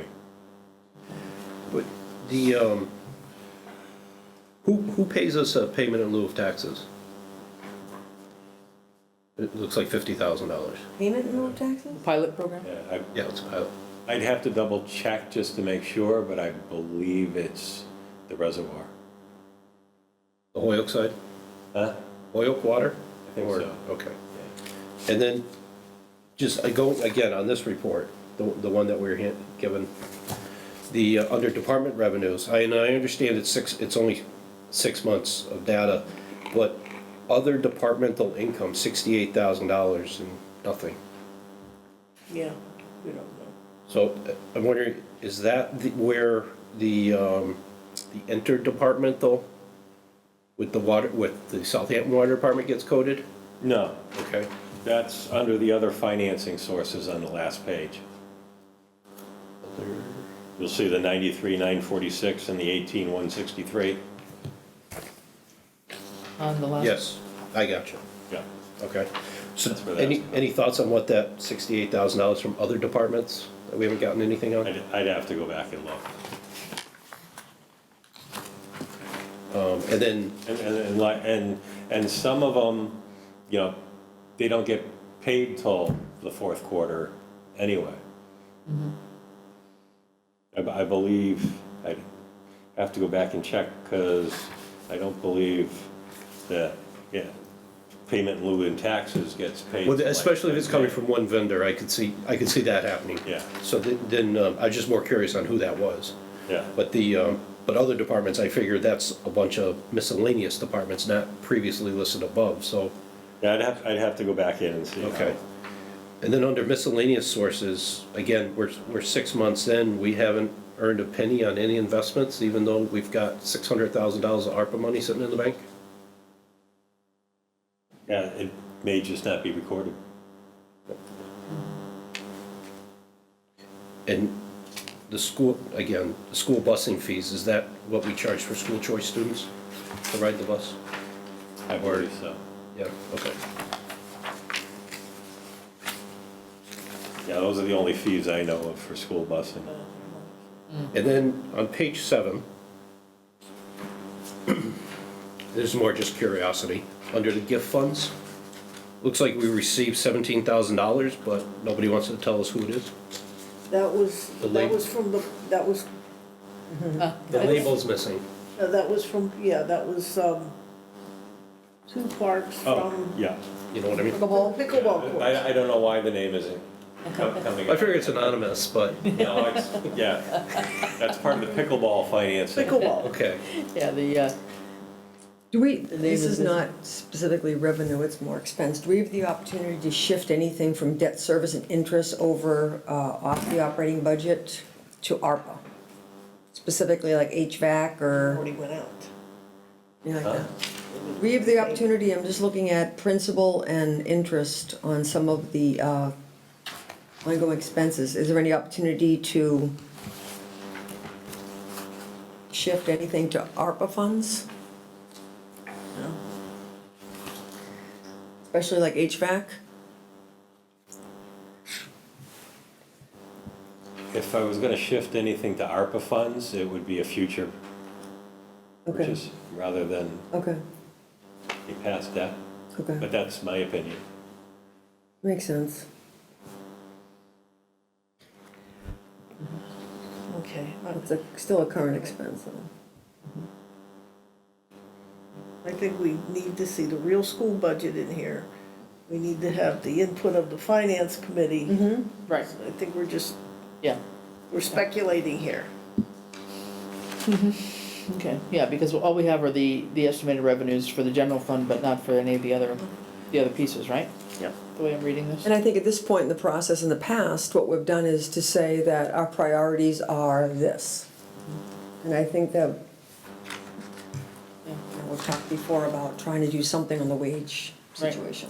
No, I think we articulated that notion. I mean, it's part of the reason for the cost efficiencies committee, and we're just not, Right. coming up with lots of ways to enhance our revenues. But I mean, I think this is the challenge to say that if we, there are certain positions that we would like to, pay at a more competitive, fair wage to keep the people that we have and or retain new people, as well as, positions that don't exist now that maybe need to be a part-time position additionally, et cetera, et cetera. So I think those still, in my mind, those are still some of my high priorities, is to take a look at our various wages. And I don't know, is anybody thinking about an idea of a COLA in terms of percentages tonight? Are we wanting to talk about that, or is that premature? Does that help the finance committee as they move forward or not? Well, so on that question, I think any guidance that we give is going to help the finance committee, no matter what it is. But I also, Oh, it's not your priority, so. Yeah. Yeah. If COLA is your priority, then you go back and look at other I think, expenses if you got a cut. Yeah. my general observation is I think the expenses are at the bare bones now, and there's not a lot of fat in here. There might be a little bit we could trim outside of wages. But that being said, we've also, although we haven't taken any public votes yet, right? But fairly soon, we're probably going to publicly vote to ratify all the CBA agreements. Right. Right, so I mean, I don't know how in good conscience we can do that and not say we're going to do something Yeah. for the non-collective bargaining Correct. agreements. Yeah, I- Otherwise, we're just encouraging them to unionize. Yeah. Which maybe is not a bad thing. Yeah. I mean, I'd rather see a 2% added, to be honest with you. The price, anyway, the cost of living, it's a COLA, it's a cost of living. The price of gas, the price of food, I mean, I think that adding it 2%. I would support, sending a message that it's a 2% for everyone that isn't covered by CBA or an employment agreement. Right. Because those are already addressing those issues. And I would include the, I would also add, only because the handbook breaks them out as a separate group, any compensated elected official. So non-CBA people Right. and our two elected employees, Okay. or people, Yeah. should be adjusted to a minimum of 2%. Okay, is that a motion? Sure. Second. All right, any further discussion on that? All right, how about a vote on that? All those in favor? Aye. All right, so that's I can make that adjustment. one piece of guidance anyway, okay. And then there may be some further wage adjustments if we can get there. Yeah. Right. To certain Right. things, but That's a at good least that starting gives point. Yeah. a little bit of And if- marching order, yeah. I mean, if you want, like on the revenue ed, if you want to send this to me in an Excel, I can do that. I can go and kind of make out a template and then maybe find a time to come down and see if it works. And then if it does, we could replicate for the expenses. So it just kind of flows. And Okay, it matches up, so we're seeing in the same sections as what's in the system now. sounds good. Thank you, John, appreciate it. Grab Bradley and work together. Yes, that'll be my contribution to the Cost Efficiency Committee. There you go. There you go. We'll take it. All right, any further discussion on revenues? If not, we'll keep on moving on the expense report. Did anybody have anything in particular they wanted to query on the expense report that we have? And this does go through the end of March, basically, right, Ed? The expense report? Goes through March 24th. it says. 24th. Yeah, right. so this is, Last this Thursday. This is current. is pretty current, yep. It is. This is up there, so, I have a couple of questions. so yeah, anybody that has. We're talking about the one that we just got in the packet, right? Yeah, the one that was sent out, sent out a couple of days ago. Ellen sent it out, I think, by email. Yep. Yeah. Just find it. I mean, I think that, you know. One of the things we need to look at, I'm looking at this, review the animal control contract. Oh, yeah. Yeah, when is, I forget that, the animal control contract, that's a couple things that came up as we were doing the Bylaw. the bylaws too, just to talk about when that one is coming due again. I had it It'll come due for July 1st. July, okay. So that's one we have to take a look at again. I'm kind of surprised Westfield hasn't reached out yet on that. Yeah, They got a new mayor. true, true. And they have some changes in their law department Yeah. too, so. A lot of the things that we keep seeing in here, like the gas and electric in town hall, the regional lockup, wasn't that adjusted last town meeting? The police, The regional lockup was. Regional lockup, I think the check Regional just has to be lockup is canceled. out. You'll see gas and electric. I forecasted a 10% increase to gas and electric due to the current economy and where fuel prices are. right now it's a 230% increase. Isn't that with the cow plops? Yeah, I mean, I'm just. The utilities Yeah, at I town can't- hall. yeah, I On the know. expense report, and it says a 230, Which, are you on the, Overspent by what 200. gas and electric town Oh. hall. gas and electric town You're hall? confusing me to budget to this. Okay, Oh, what? Yeah. No, we're Yes, looking- because we're looking at Shift over to the expenses. expense report? Yes, Expenses, yeah. expense report, yes, gas and electric, yeah. That 230% is because right now, that has your cow power and your net metering credits in it. They haven't been transferred out. Okay. Yeah, I mean, that's what I was saying, that we just continue to hear that. And the same thing with the regional lockup, that was adjusted the last town meeting, I think. Correct. Well, yeah, the regional lockup is, it looks like the journal entry to Right. for the Yeah. check hasn't been Yeah, cleared. Done. it's zeroed out. Yeah. Did we already vote to deficit spend on winter roads? I actually wrote a letter on Friday to that and declared it. Okay. Took it off your plate, sorry about that. Okay. And so are we able to just sort of catch up on the cow power thing and get this regulated here? We think we will understand this better going forward? We keep trying to, I mean, I'm just wondering with all the hassle, does it create more hassle than it's worth? Are we getting anything out of it? We seem to be Well- paying into it, and well, how much are we getting for really credit on these things?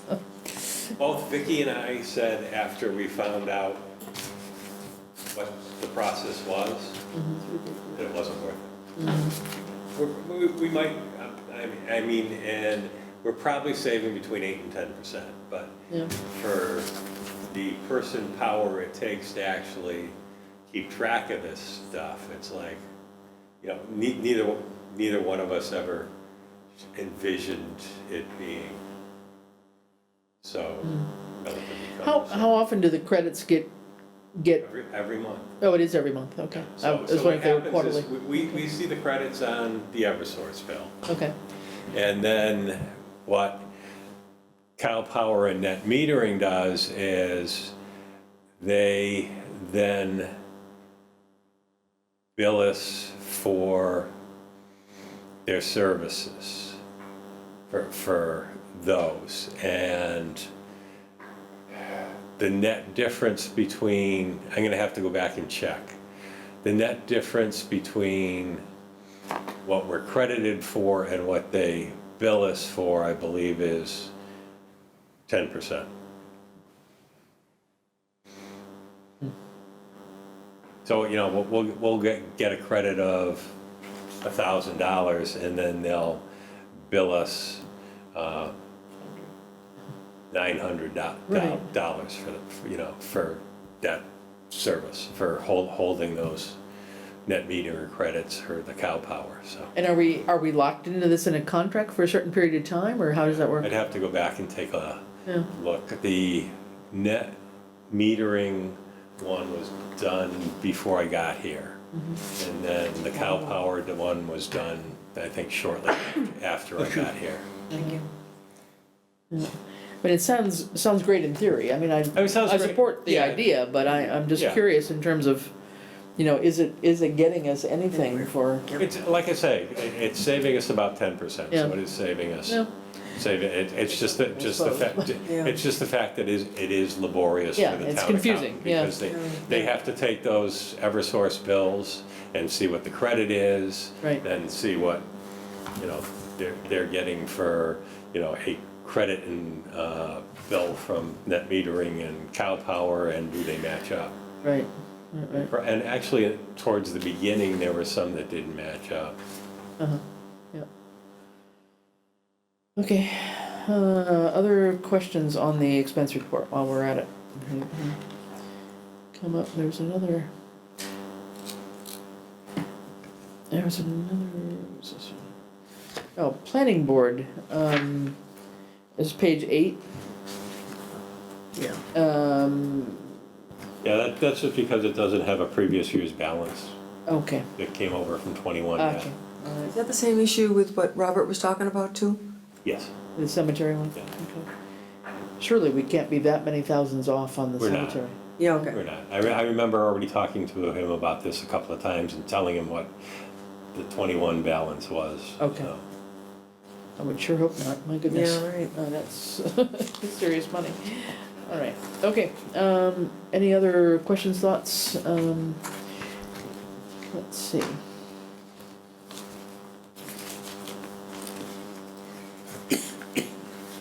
Okay. All right, then let's keep on moving on if we don't have any particular questions on this for right now. So at least we're getting the expenses caught up. I mean, total, just looking at the general fund expenses, though, we're still, you know, that's our challenge with our disconnect, right? We've spent 13 million so far out of our $18 million budget, but we've only got like 8 million in reality, in real revenue in hand. So that's Yeah. our, you know, by being, but again, knowing that our revenues are 3 Our months cash behind. flow situation. Well, and our revenues are 3 months behind in terms of our knowledge of Right, what's but- been posted, but. But the revenue is only 3 months behind because of a delay in data entry. Correct. Yeah. So we may have more Because, revenue. yeah. It's not like payments are 3 months behind. Right, Yeah. Right. yeah. So it's more, So yeah. we It's may here, do it better. just hasn't been. Yeah, hasn't been posted, so, yeah, Yeah. so Alright. that's what's Yeah, the hard that's part good. to sort of tell where it is. Yep, okay. Okay, if nothing else on those, on revenue and expense reports, can we move on? Do we have any other business that can't wait until the next regular meeting on April 12th? I do. So I have and I guess part of this is just clarification, and maybe we can give some direction today to get this out of our inboxes. But we keep getting copied on these emails about Pomeroy Village. And there are 4 outstanding items. I mean, they almost, except for, I'm assuming the fire department has a norm, I mean, number one, they're talking about flushing the hydrants. I mean, shouldn't that just be sent to the fire chief? And I'm assuming we don't, or maybe it's the water department, I don't know. It's private property. Okay, This will be a favor. And I responded to Jody last week. okay, because. It's just that I am so overwhelmed that I don't always look and see CCs. Right, So, I got you. Yeah. The, I mean, having operating fire hydrants, I can see that as a public safety issue, and if it's a favor, okay, but, you know, past practice. But the other items on here almost all seem to fall under the purview of the water department. and they the are, commissioners. I've got a meeting with Tom coming up. Okay. You know, if they're gonna give discounts on that, let me know so I can sign up. Right, oh, yeah. But Okay, I just, Well, I'm gonna want a discount for town hall too. yeah, all right, but let's, yeah, I mean, so the reality is, being addressed, that's great. Yeah. I just, Okay. apparently the reality is this My fault. got addressed, okay, all right. So there's still some follow-up with Tom and John, I guess, on this to make it happen, or whatever has to happen, but at least she's had a response from you, okay. All right, next on to signatures, PCFs and PRFs. So, we have two. One is for Emily Muska for the library. Circulation desk, part-time, non-benefit, fiscal year '23, so July 1st of 2023 rate change. To go from $14.57 to $16 an hour. Thanks. Was this approved by PQB? Yes. We're taking care of now, I know I can't call it order. I didn't have the originals in my hand at the time. Okay. okay. So it was approved. Yes. This is Okay. effective July 1st, 22 though, right, John? No, 23. They're asking for this now Oh. to be included in next year's budget. July 1st, 22. So they put, Oh, They put effective date, Fiscal year 23. right, yeah, exactly. yeah, fiscal 23, got it, okay, They're not asking for this until July? right. yeah. Why I guess they want to build it into the They're budget. gonna put it in the budget. Why wasn't this position, didn't we approve a minimum wage at, oh, it's, They're already at 14.57, okay. so they're right above Yeah, that. okay. Yeah. Yep, okay. Got it. All right. Okay, yes, okay, there is some narrative here, if we read the narrative, thank you. Yep. Sorry, didn't turn the page. Okay, so beginning for FY '23, all right? Okay, I'll make a motion to approve the PCF for Emily Munska to be effective 7/1/22. I'll second that. all right. All those in favor? Aye. Aye. Okay, and there's the next one? And the next one is for Erica Rubner from Southampton for a part-time, non-benefited, as-needed paramedic at a rate of $23.29 per hour. And also approved by PQB. Yes. Okay, And I'll make a motion to approve this PCF for Erica Rubner. okay, and a second, please? Second. All right, all those in favor? Aye. Aye. I would just note that this is the first paramedic that we've added in the 90 days since we've adjusted all the wages. Okay, so it's a brand new person. Great, Good. that's encouraging at least.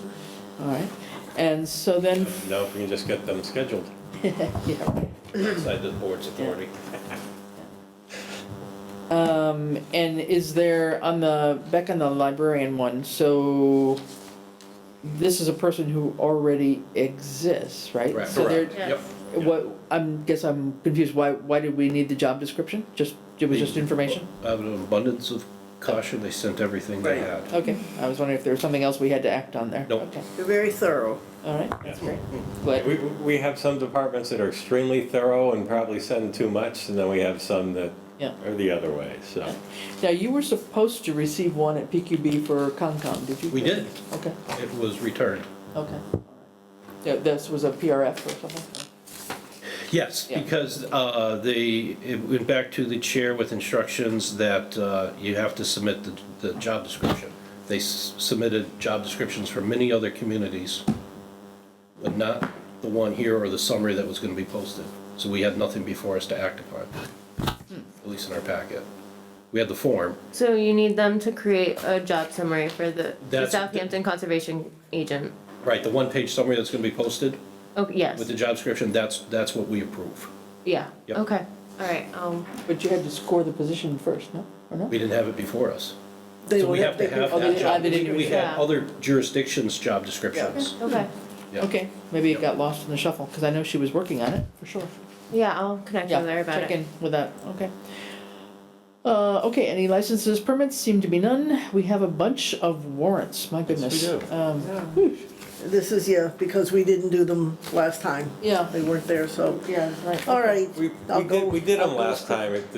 The difficulty was the fact that we do them at the last meeting of the month. Yeah. Right. And February being a short month, the last meeting of that month was actually the 15th, so. Okay. Yeah, so it's a longer All time right, so period. this is February and March. Do you have to Yeah. read them Okay. all in, or can we just vote to accept them?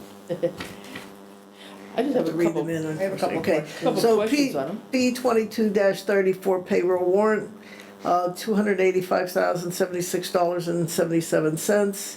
Payroll deduction warrant 22-34, $45,008.41. Vendor warrant 22-35, $1,261,030.92. Could we are all asking questions at the end or after the warrant? Go ahead. Okay, on 2235, I have 3 questions. The first is ambulance fees. So there was 1, 2, 3, 4, 5, 6, 7, 8 for City of Easthampton, just given the letter that we got. Do we know where this stands? Is this below that threshold, above that threshold? Do we know? Do you know, Ed? I don't know. I'd have to go back and take a look. Yeah. Okay, the next question on that warrant is ARPA funds expense. Is that the ARPA fund as in the 1.8 million? Because it says here, ARPA fund expense, Southampton Police Department. I don't remember approving any ARPA funds for the police department yet. That would have been for the, Training.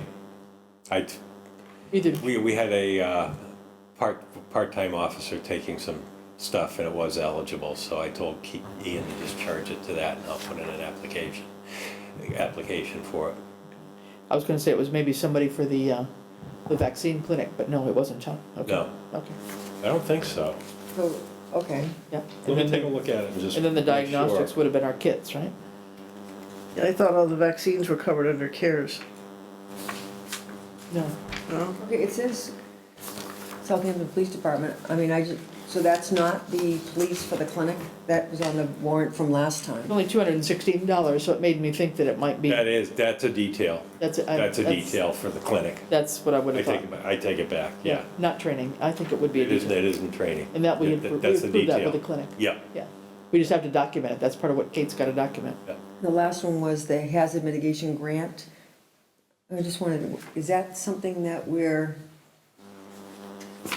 putting out money for that? I wasn't clear about that next item. Do you know, Chris? 413. What is it? The hazard mitigation grant, WM Route Gig Construction? GEG construction. Oh, yeah, that's the,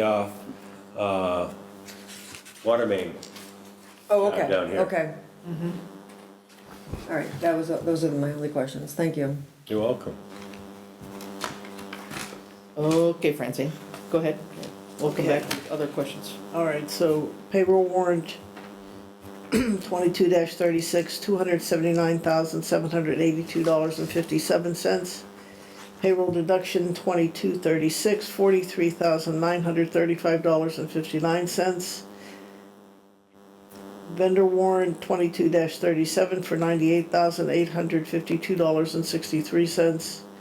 Payroll warrant 22-38 for $287,762.86. Payroll deduction warrant 22-38 for $45,442.27.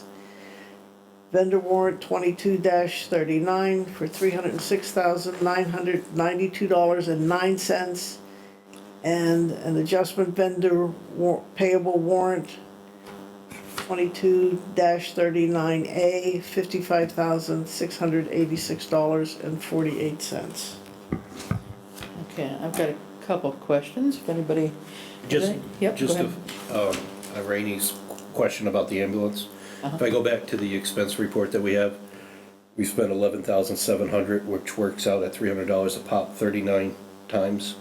The ambulance has come over, it's been 8 months, 4 weeks. That's roughly 1 visit per week that the ambulance from Easthampton's come to Southampton. So I think there's 2 notes, I think on here, there was one warrant that had 8 trips on it and another that had 6. I Okay, believe. was it Yeah. 6? I remembered one that had So like in this, 5 on in it. this batch, there's like Yeah. 14 trips on that one. I have 2 questions, and of course I'm gonna focus in on the COVID-19 wages. Warrant 2234, the first one, just 2 people on it, the same 2 people that carry through on 2234 and 2236, and I guess I just wanna be sure that we're not putting in anything after December 31. What page are you on? Okay, 2234? so 2234, the COVID-19 wages, page 8. Down at the bottom, 2 people, it's only a couple $100 each, but I don't know. Those are the nurses. Are those the nurses? Yeah, and they have to change that. Yeah, but they can't be charging it to all that. back to previous to December 31st. Yeah, Yes, that was what was explained to me. Yeah. yeah, Yeah. okay. So those are the nurses, which is legit, but it's the wrong account number, right? I mean, it would be Right, charged to it'd be ARPA, ARPA. eventually to ARPA rather than Yeah. this, okay. 'Cause And they have changed that. Okay, So. I'm just a little leery when I see that, and that 245-100 I know is CARES. I've memorized that one too much. And I must say, I mean, this one actually wasn't on the list, but it's in here. It's 21, warrant W2153V and something else here. For this was something for the water department, a Green Love Echo cleaning. Oh, my goodness. I mean, It was a reissue check. it was a reissue check, but I mean, it takes like Yeah. 8 pages of paper to reissue a $180 check. I know. It's like, lordy. I know, it had been more than 6 The months. I know, that vendor was- never Yeah, cashed the check. yeah, And the so check it took sat all too this long. effort Very thorough to create to 2, make sure that check is still outstanding. and to create 2 warrants to be sure. It's like, Yeah, good no lordy. kidding. It seemed a little over the top. And I love really soft did. right. Really seemed over the top. It's a We- soft right flaw. We can say that check was laundered. It was laundered, all right. Yes, Echo cleaning. Echo, there we go. It's COVID proof now, that's for Okay. sure. Okay, all right, next, where are we at? Other documents needing signature, let's see, we just have the, Public Safety Building Committee charge as we had amended it. Yeah. A while back, we had amended it and we just hadn't had it on in our packets to sign it, so I think we're pretty close on this. We amended it earlier in the month, where we changed the town administrator to be an ex officio non-voting member. We would still have 11 voting members on a 12-person committee, the way I'm believing we agreed to that. Does that sound right to everybody? Yeah. Okay, so I think that's what we have to. And the question I Officially wanted to signed? bring up to the select board to make sure that I'm interpreting what the charge was. I was not at the last meeting and neither was Ed, but I reported that they are compiling a list of town-owned properties and private properties in 2 separate radiuses of town hall. Right. My understanding was, based on the past, that the select board, if they were gonna reach out to landowners, it would be done by the select board and not by the Public Safety Building Committee. I think the charge was to bring back to the select board a recommendation for 1 or 2 properties. So I just wanted to make sure that that was your understanding, because I don't think that may have happened at the last meeting. And I did say that I was gonna clarify with the select board and bring it to the next meeting. All right, I think, from my understanding, I think early on, I had attended the very, very first meeting of the Public Safety Committee before things started, and I was shown a set of letters that had gone out years ago. Right, from the select board. To landowners, but they were all from the select board, so it's my assumption that to write to landowners to see whether they've got any land to be donated or sold or whatever they wanna do, I would think that's more appropriate coming from the overall body of the town rather than a separate committee itself. I would think that would be a select board charge to sign any letters to landowners asking if they have land that they want to. My understanding would be that they would get this list and then they might, for example, I remember when this came up before, the land over by this transfer station, they decided that it would be very difficult for the vehicles to come out of the transfer station and go uphill. So they might decide that here's a whole list, this one is excluded for this good reason, this one's excluded. Right. This is what we have, and we're gonna rank order them, and then come back to the select board and say, this is what we decided would be possibilities. Is that your understanding, or? To then write to, so rather than sending out a letter to everybody on your half mile and 1 mile list, is that what you're saying? Right, that would come back to the select board. Okay. So how I would think it would go, but maybe the language isn't clear, is, I mean, I see it's fine for them to ask the assessors for the list Yeah. of the town property, that gives them their list. But then to do just what you said, go through and evaluate and give a reason, this is good, this is bad, if bad, why? The same argument that I made, or discussion point that I made to the Council on Aging. If you're gonna exclude it, no problem, but give us a reason why, so that we can validate it. And then the charge says, the second paragraph from the end, they shall research and recommend 2 locations, given priority to town land. It doesn't say anything about reaching out to property owners. Yeah, I just want to be sure, because that is something that they discussed doing at the last meeting, and I questioned it, and I just wanted to make sure that that was what the intent of this committee was. My pet peeve in being on this board is to go down a big Y and have someone come up and say, oh, I got a letter from so-and-so, and have like no knowledge of it. Right. And I think that last time when we sent out letters, there was not any follow-up with certain people who actually had expressed an interest, and they were not happy about it. So my understanding was they would be researching, excluding some properties that I think the plan is to come up with all properties within those 2 radiuses that are 3 acres or more, and then exclude some for a certain reason, include others for a certain reason, then come back to the select board, and then as a joint venture, we would discuss it. And decide next steps. Yeah, Decide next I would steps. Okay. agree. But any letters written would be done at that point in time? Well, I think that my concern was that at the meeting that I wasn't at, so it was said to me, and also in the minutes, there was, the other thing I feel very strongly about, that there shouldn't be a lot of verbal communication. No, I agree. There should be paper trails. So for example, I know, Ed, you had gotten a list of that radius, but I did ask the assessors, the Board of Assessors was not even aware of the request from the Public Safety Committee. So I made them aware of the request, and I informed them that Janine passed the information to Dave, who passed the information to you. But I just want to make sure that we're informing all the departments, that everything's in writing, that no one's picking up the phone and calling a landowner, which, by the way, I think that was the plan at the last meeting. So I just want to stop all that, have things be open and in writing, and that the charge is clear. Okay. So at what point do we send out letters to landowners? After the list of 15 possible properties has been whittled down to? After it comes back to this After it board, comes and back this to the board select board. votes to do so. Right. All I right. do want to clarify something, because it does say in the charge, the committee shall make efforts to educate the residents of the town on the need for this facility. So I think it needs to be made clear to the committee what community outreach really means. Yeah. It doesn't mean Solicitation. cherry picking property owners. It means you're educating all residents. Right. If that's what they mean by community outreach and sending letters to everyone in town, that's different than cherry picking property owners. Yeah. I think I'd rather them come back before soliciting from anybody. I think in this piece about the education, I think that relates more to the Easthampton media education around Yeah. the stations and stuff. About Yeah. the current problems, I think it of just the needs to be facilities clarified, themselves, though, what that means. I think that was one of our concerns, was the not never, And when it comes time to ask for the yeah, vote. not Yeah. everybody necessarily knows some of the issues around, the existing conditions Yeah. in buildings, so. And I'll just repeat, you can give it to the committee and they can do what they want with it, but this .5 radius and all that, that's an ISO rating with insurance. So, once the addresses are done, I have the software, I can punch it out of work and create the maps that ISO's gonna do. And then to that determine would whether do or not- the it'll show selection you- for us. It'll show, well, you gotta have the Yes. address, and it'll Yeah. show you what's in compliance and what's not. Because currently, right now, the town's not 100% in compliance, which is .5, which is fine. I mean, a lot of communities aren't.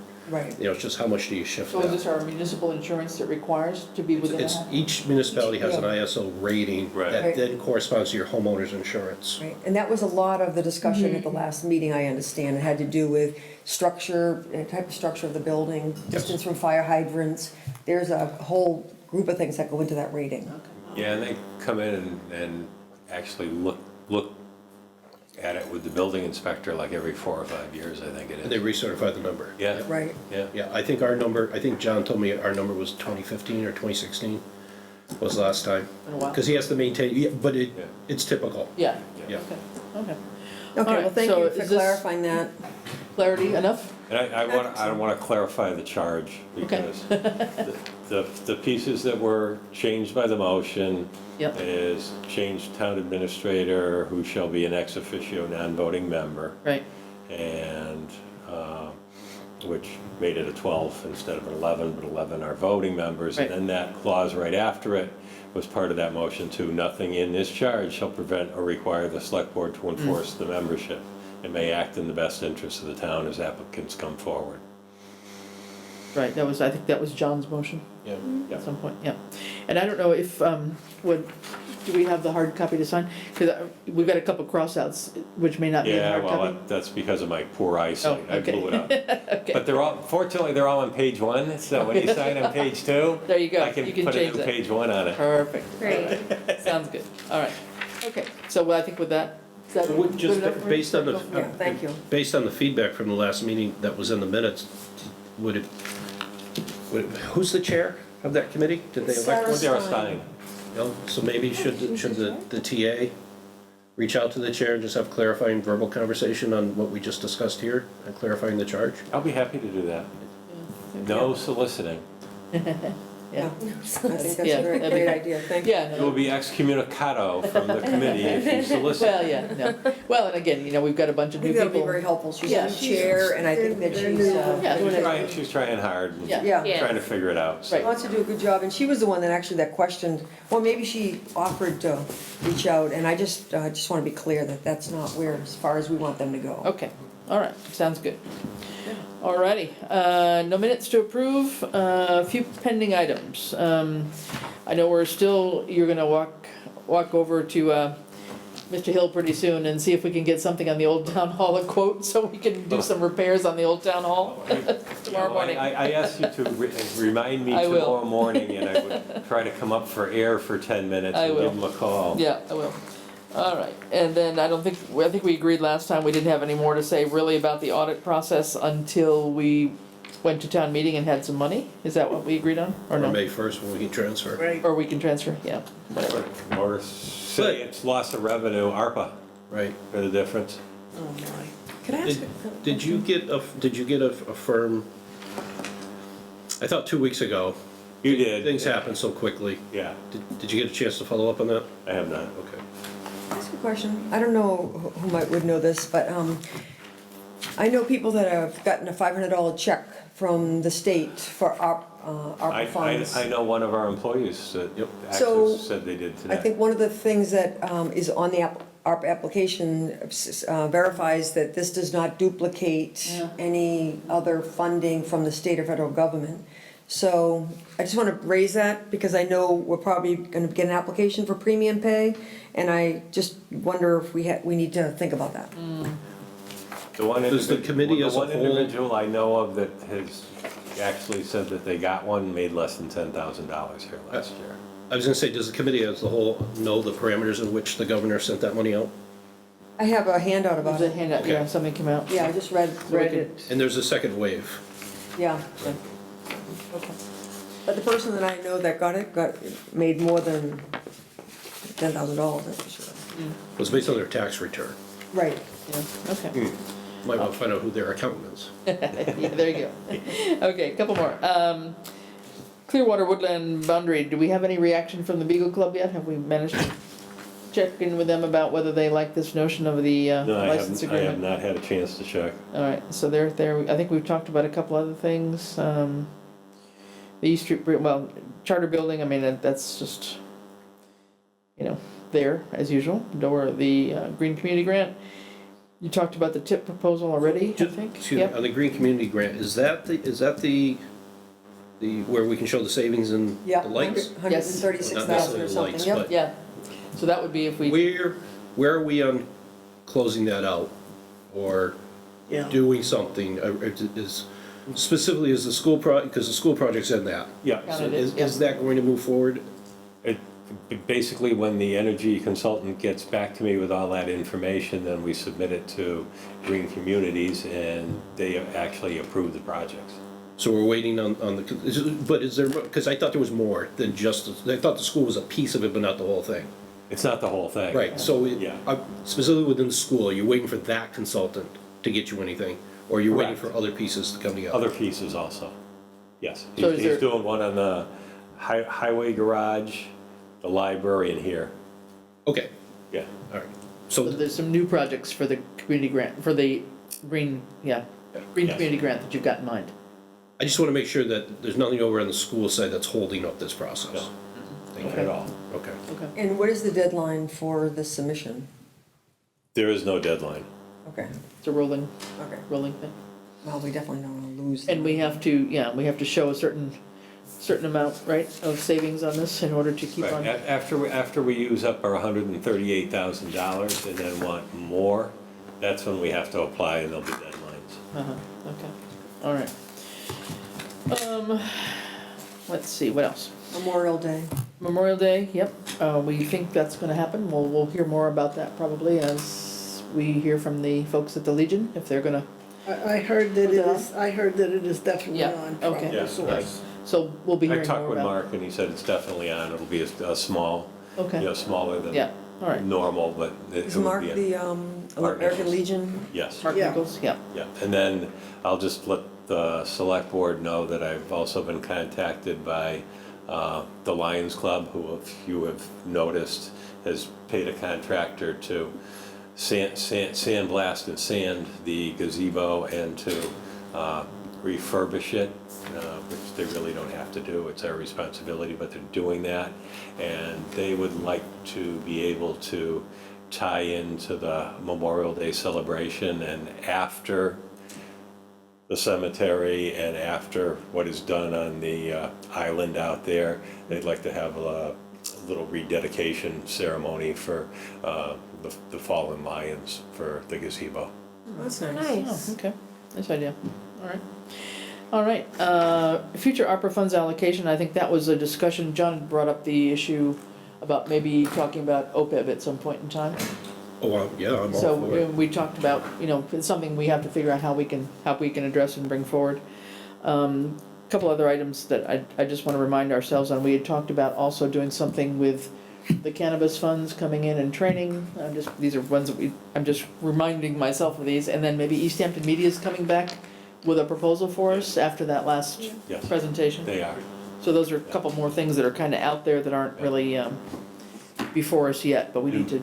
While you said cannabis funds, there's actually 3 separate cannabis funds. Okay. We got sales tax, Right. which as long as we have an establishment or more, we're gonna get sales tax on, because we accepted that. There is that, and I get the terms backwards, but there is that $10,000 annual payment, which is supposed to go, whether you call mitigation, education. Right. Impact. Well, I think the other ones are The other one's impact, yeah, you're right. That's why I get them mixed up, Yep. but that's one. I will let you know that I've used both some sales tax estimates for cannabis. I have used some impact fee in the revenue. I've been more conservative on the impact fees in our revenue, because I will let you know there are a couple of bills before our legislators that would basically change how impact fees can basically be agreed to in a contract, and one of those provisions is to actually take out being able to charge a percentage and have it actually tied directly to what any costs of impact are. So I've been very cautious on, or conservative on using the impact fee in the '23 budget. Yeah. I could have gone higher, but I didn't want to because that's fine. of that. And who knows, maybe those bills will, die in front of the legislators, or maybe they won't. Well, and even though we have a signed community host agreement, for a period of time, right? I mean. 3 years. Well, if those legislators decide that, okay, this is null and void, or, I see you what know. you're saying. Okay. Okay. They could supersede Yeah, it. Point they can taken. supersede it. But we do have $15,000 at least at a minimum this year. It's gonna be more by the time we get to the end of the fiscal Oh, year. we've got $27,000 so far in this Yeah, fiscal okay. years So on we the need to impact bring that fee, back on and the we've agenda got- and and talk we- to, figure out how we're gonna I think work on that. we've gotten maybe a little bit more than that. I think we might be up at like 30 or 32 on the sales tax. Yeah. You were gonna check with, some of the department heads around impact, particularly the police chief? Yeah, See if there's been any- I've talked to some, I haven't talked to all of them yet. Yeah, okay, Well, it's a good opportunity to do, Yeah, we obviously, need to- some education in the schools. right. Okay, if there's nothing else, anybody have anything else? I think we're at the end of our agenda. I'll take a motion to adjourn. So moved. Second. All right, all those in favor? Aye. Aye. Aye. All right, we are adjourned at 9:38, thereabouts. This government meeting is brought to you by Eastworks and our local cable subscribers.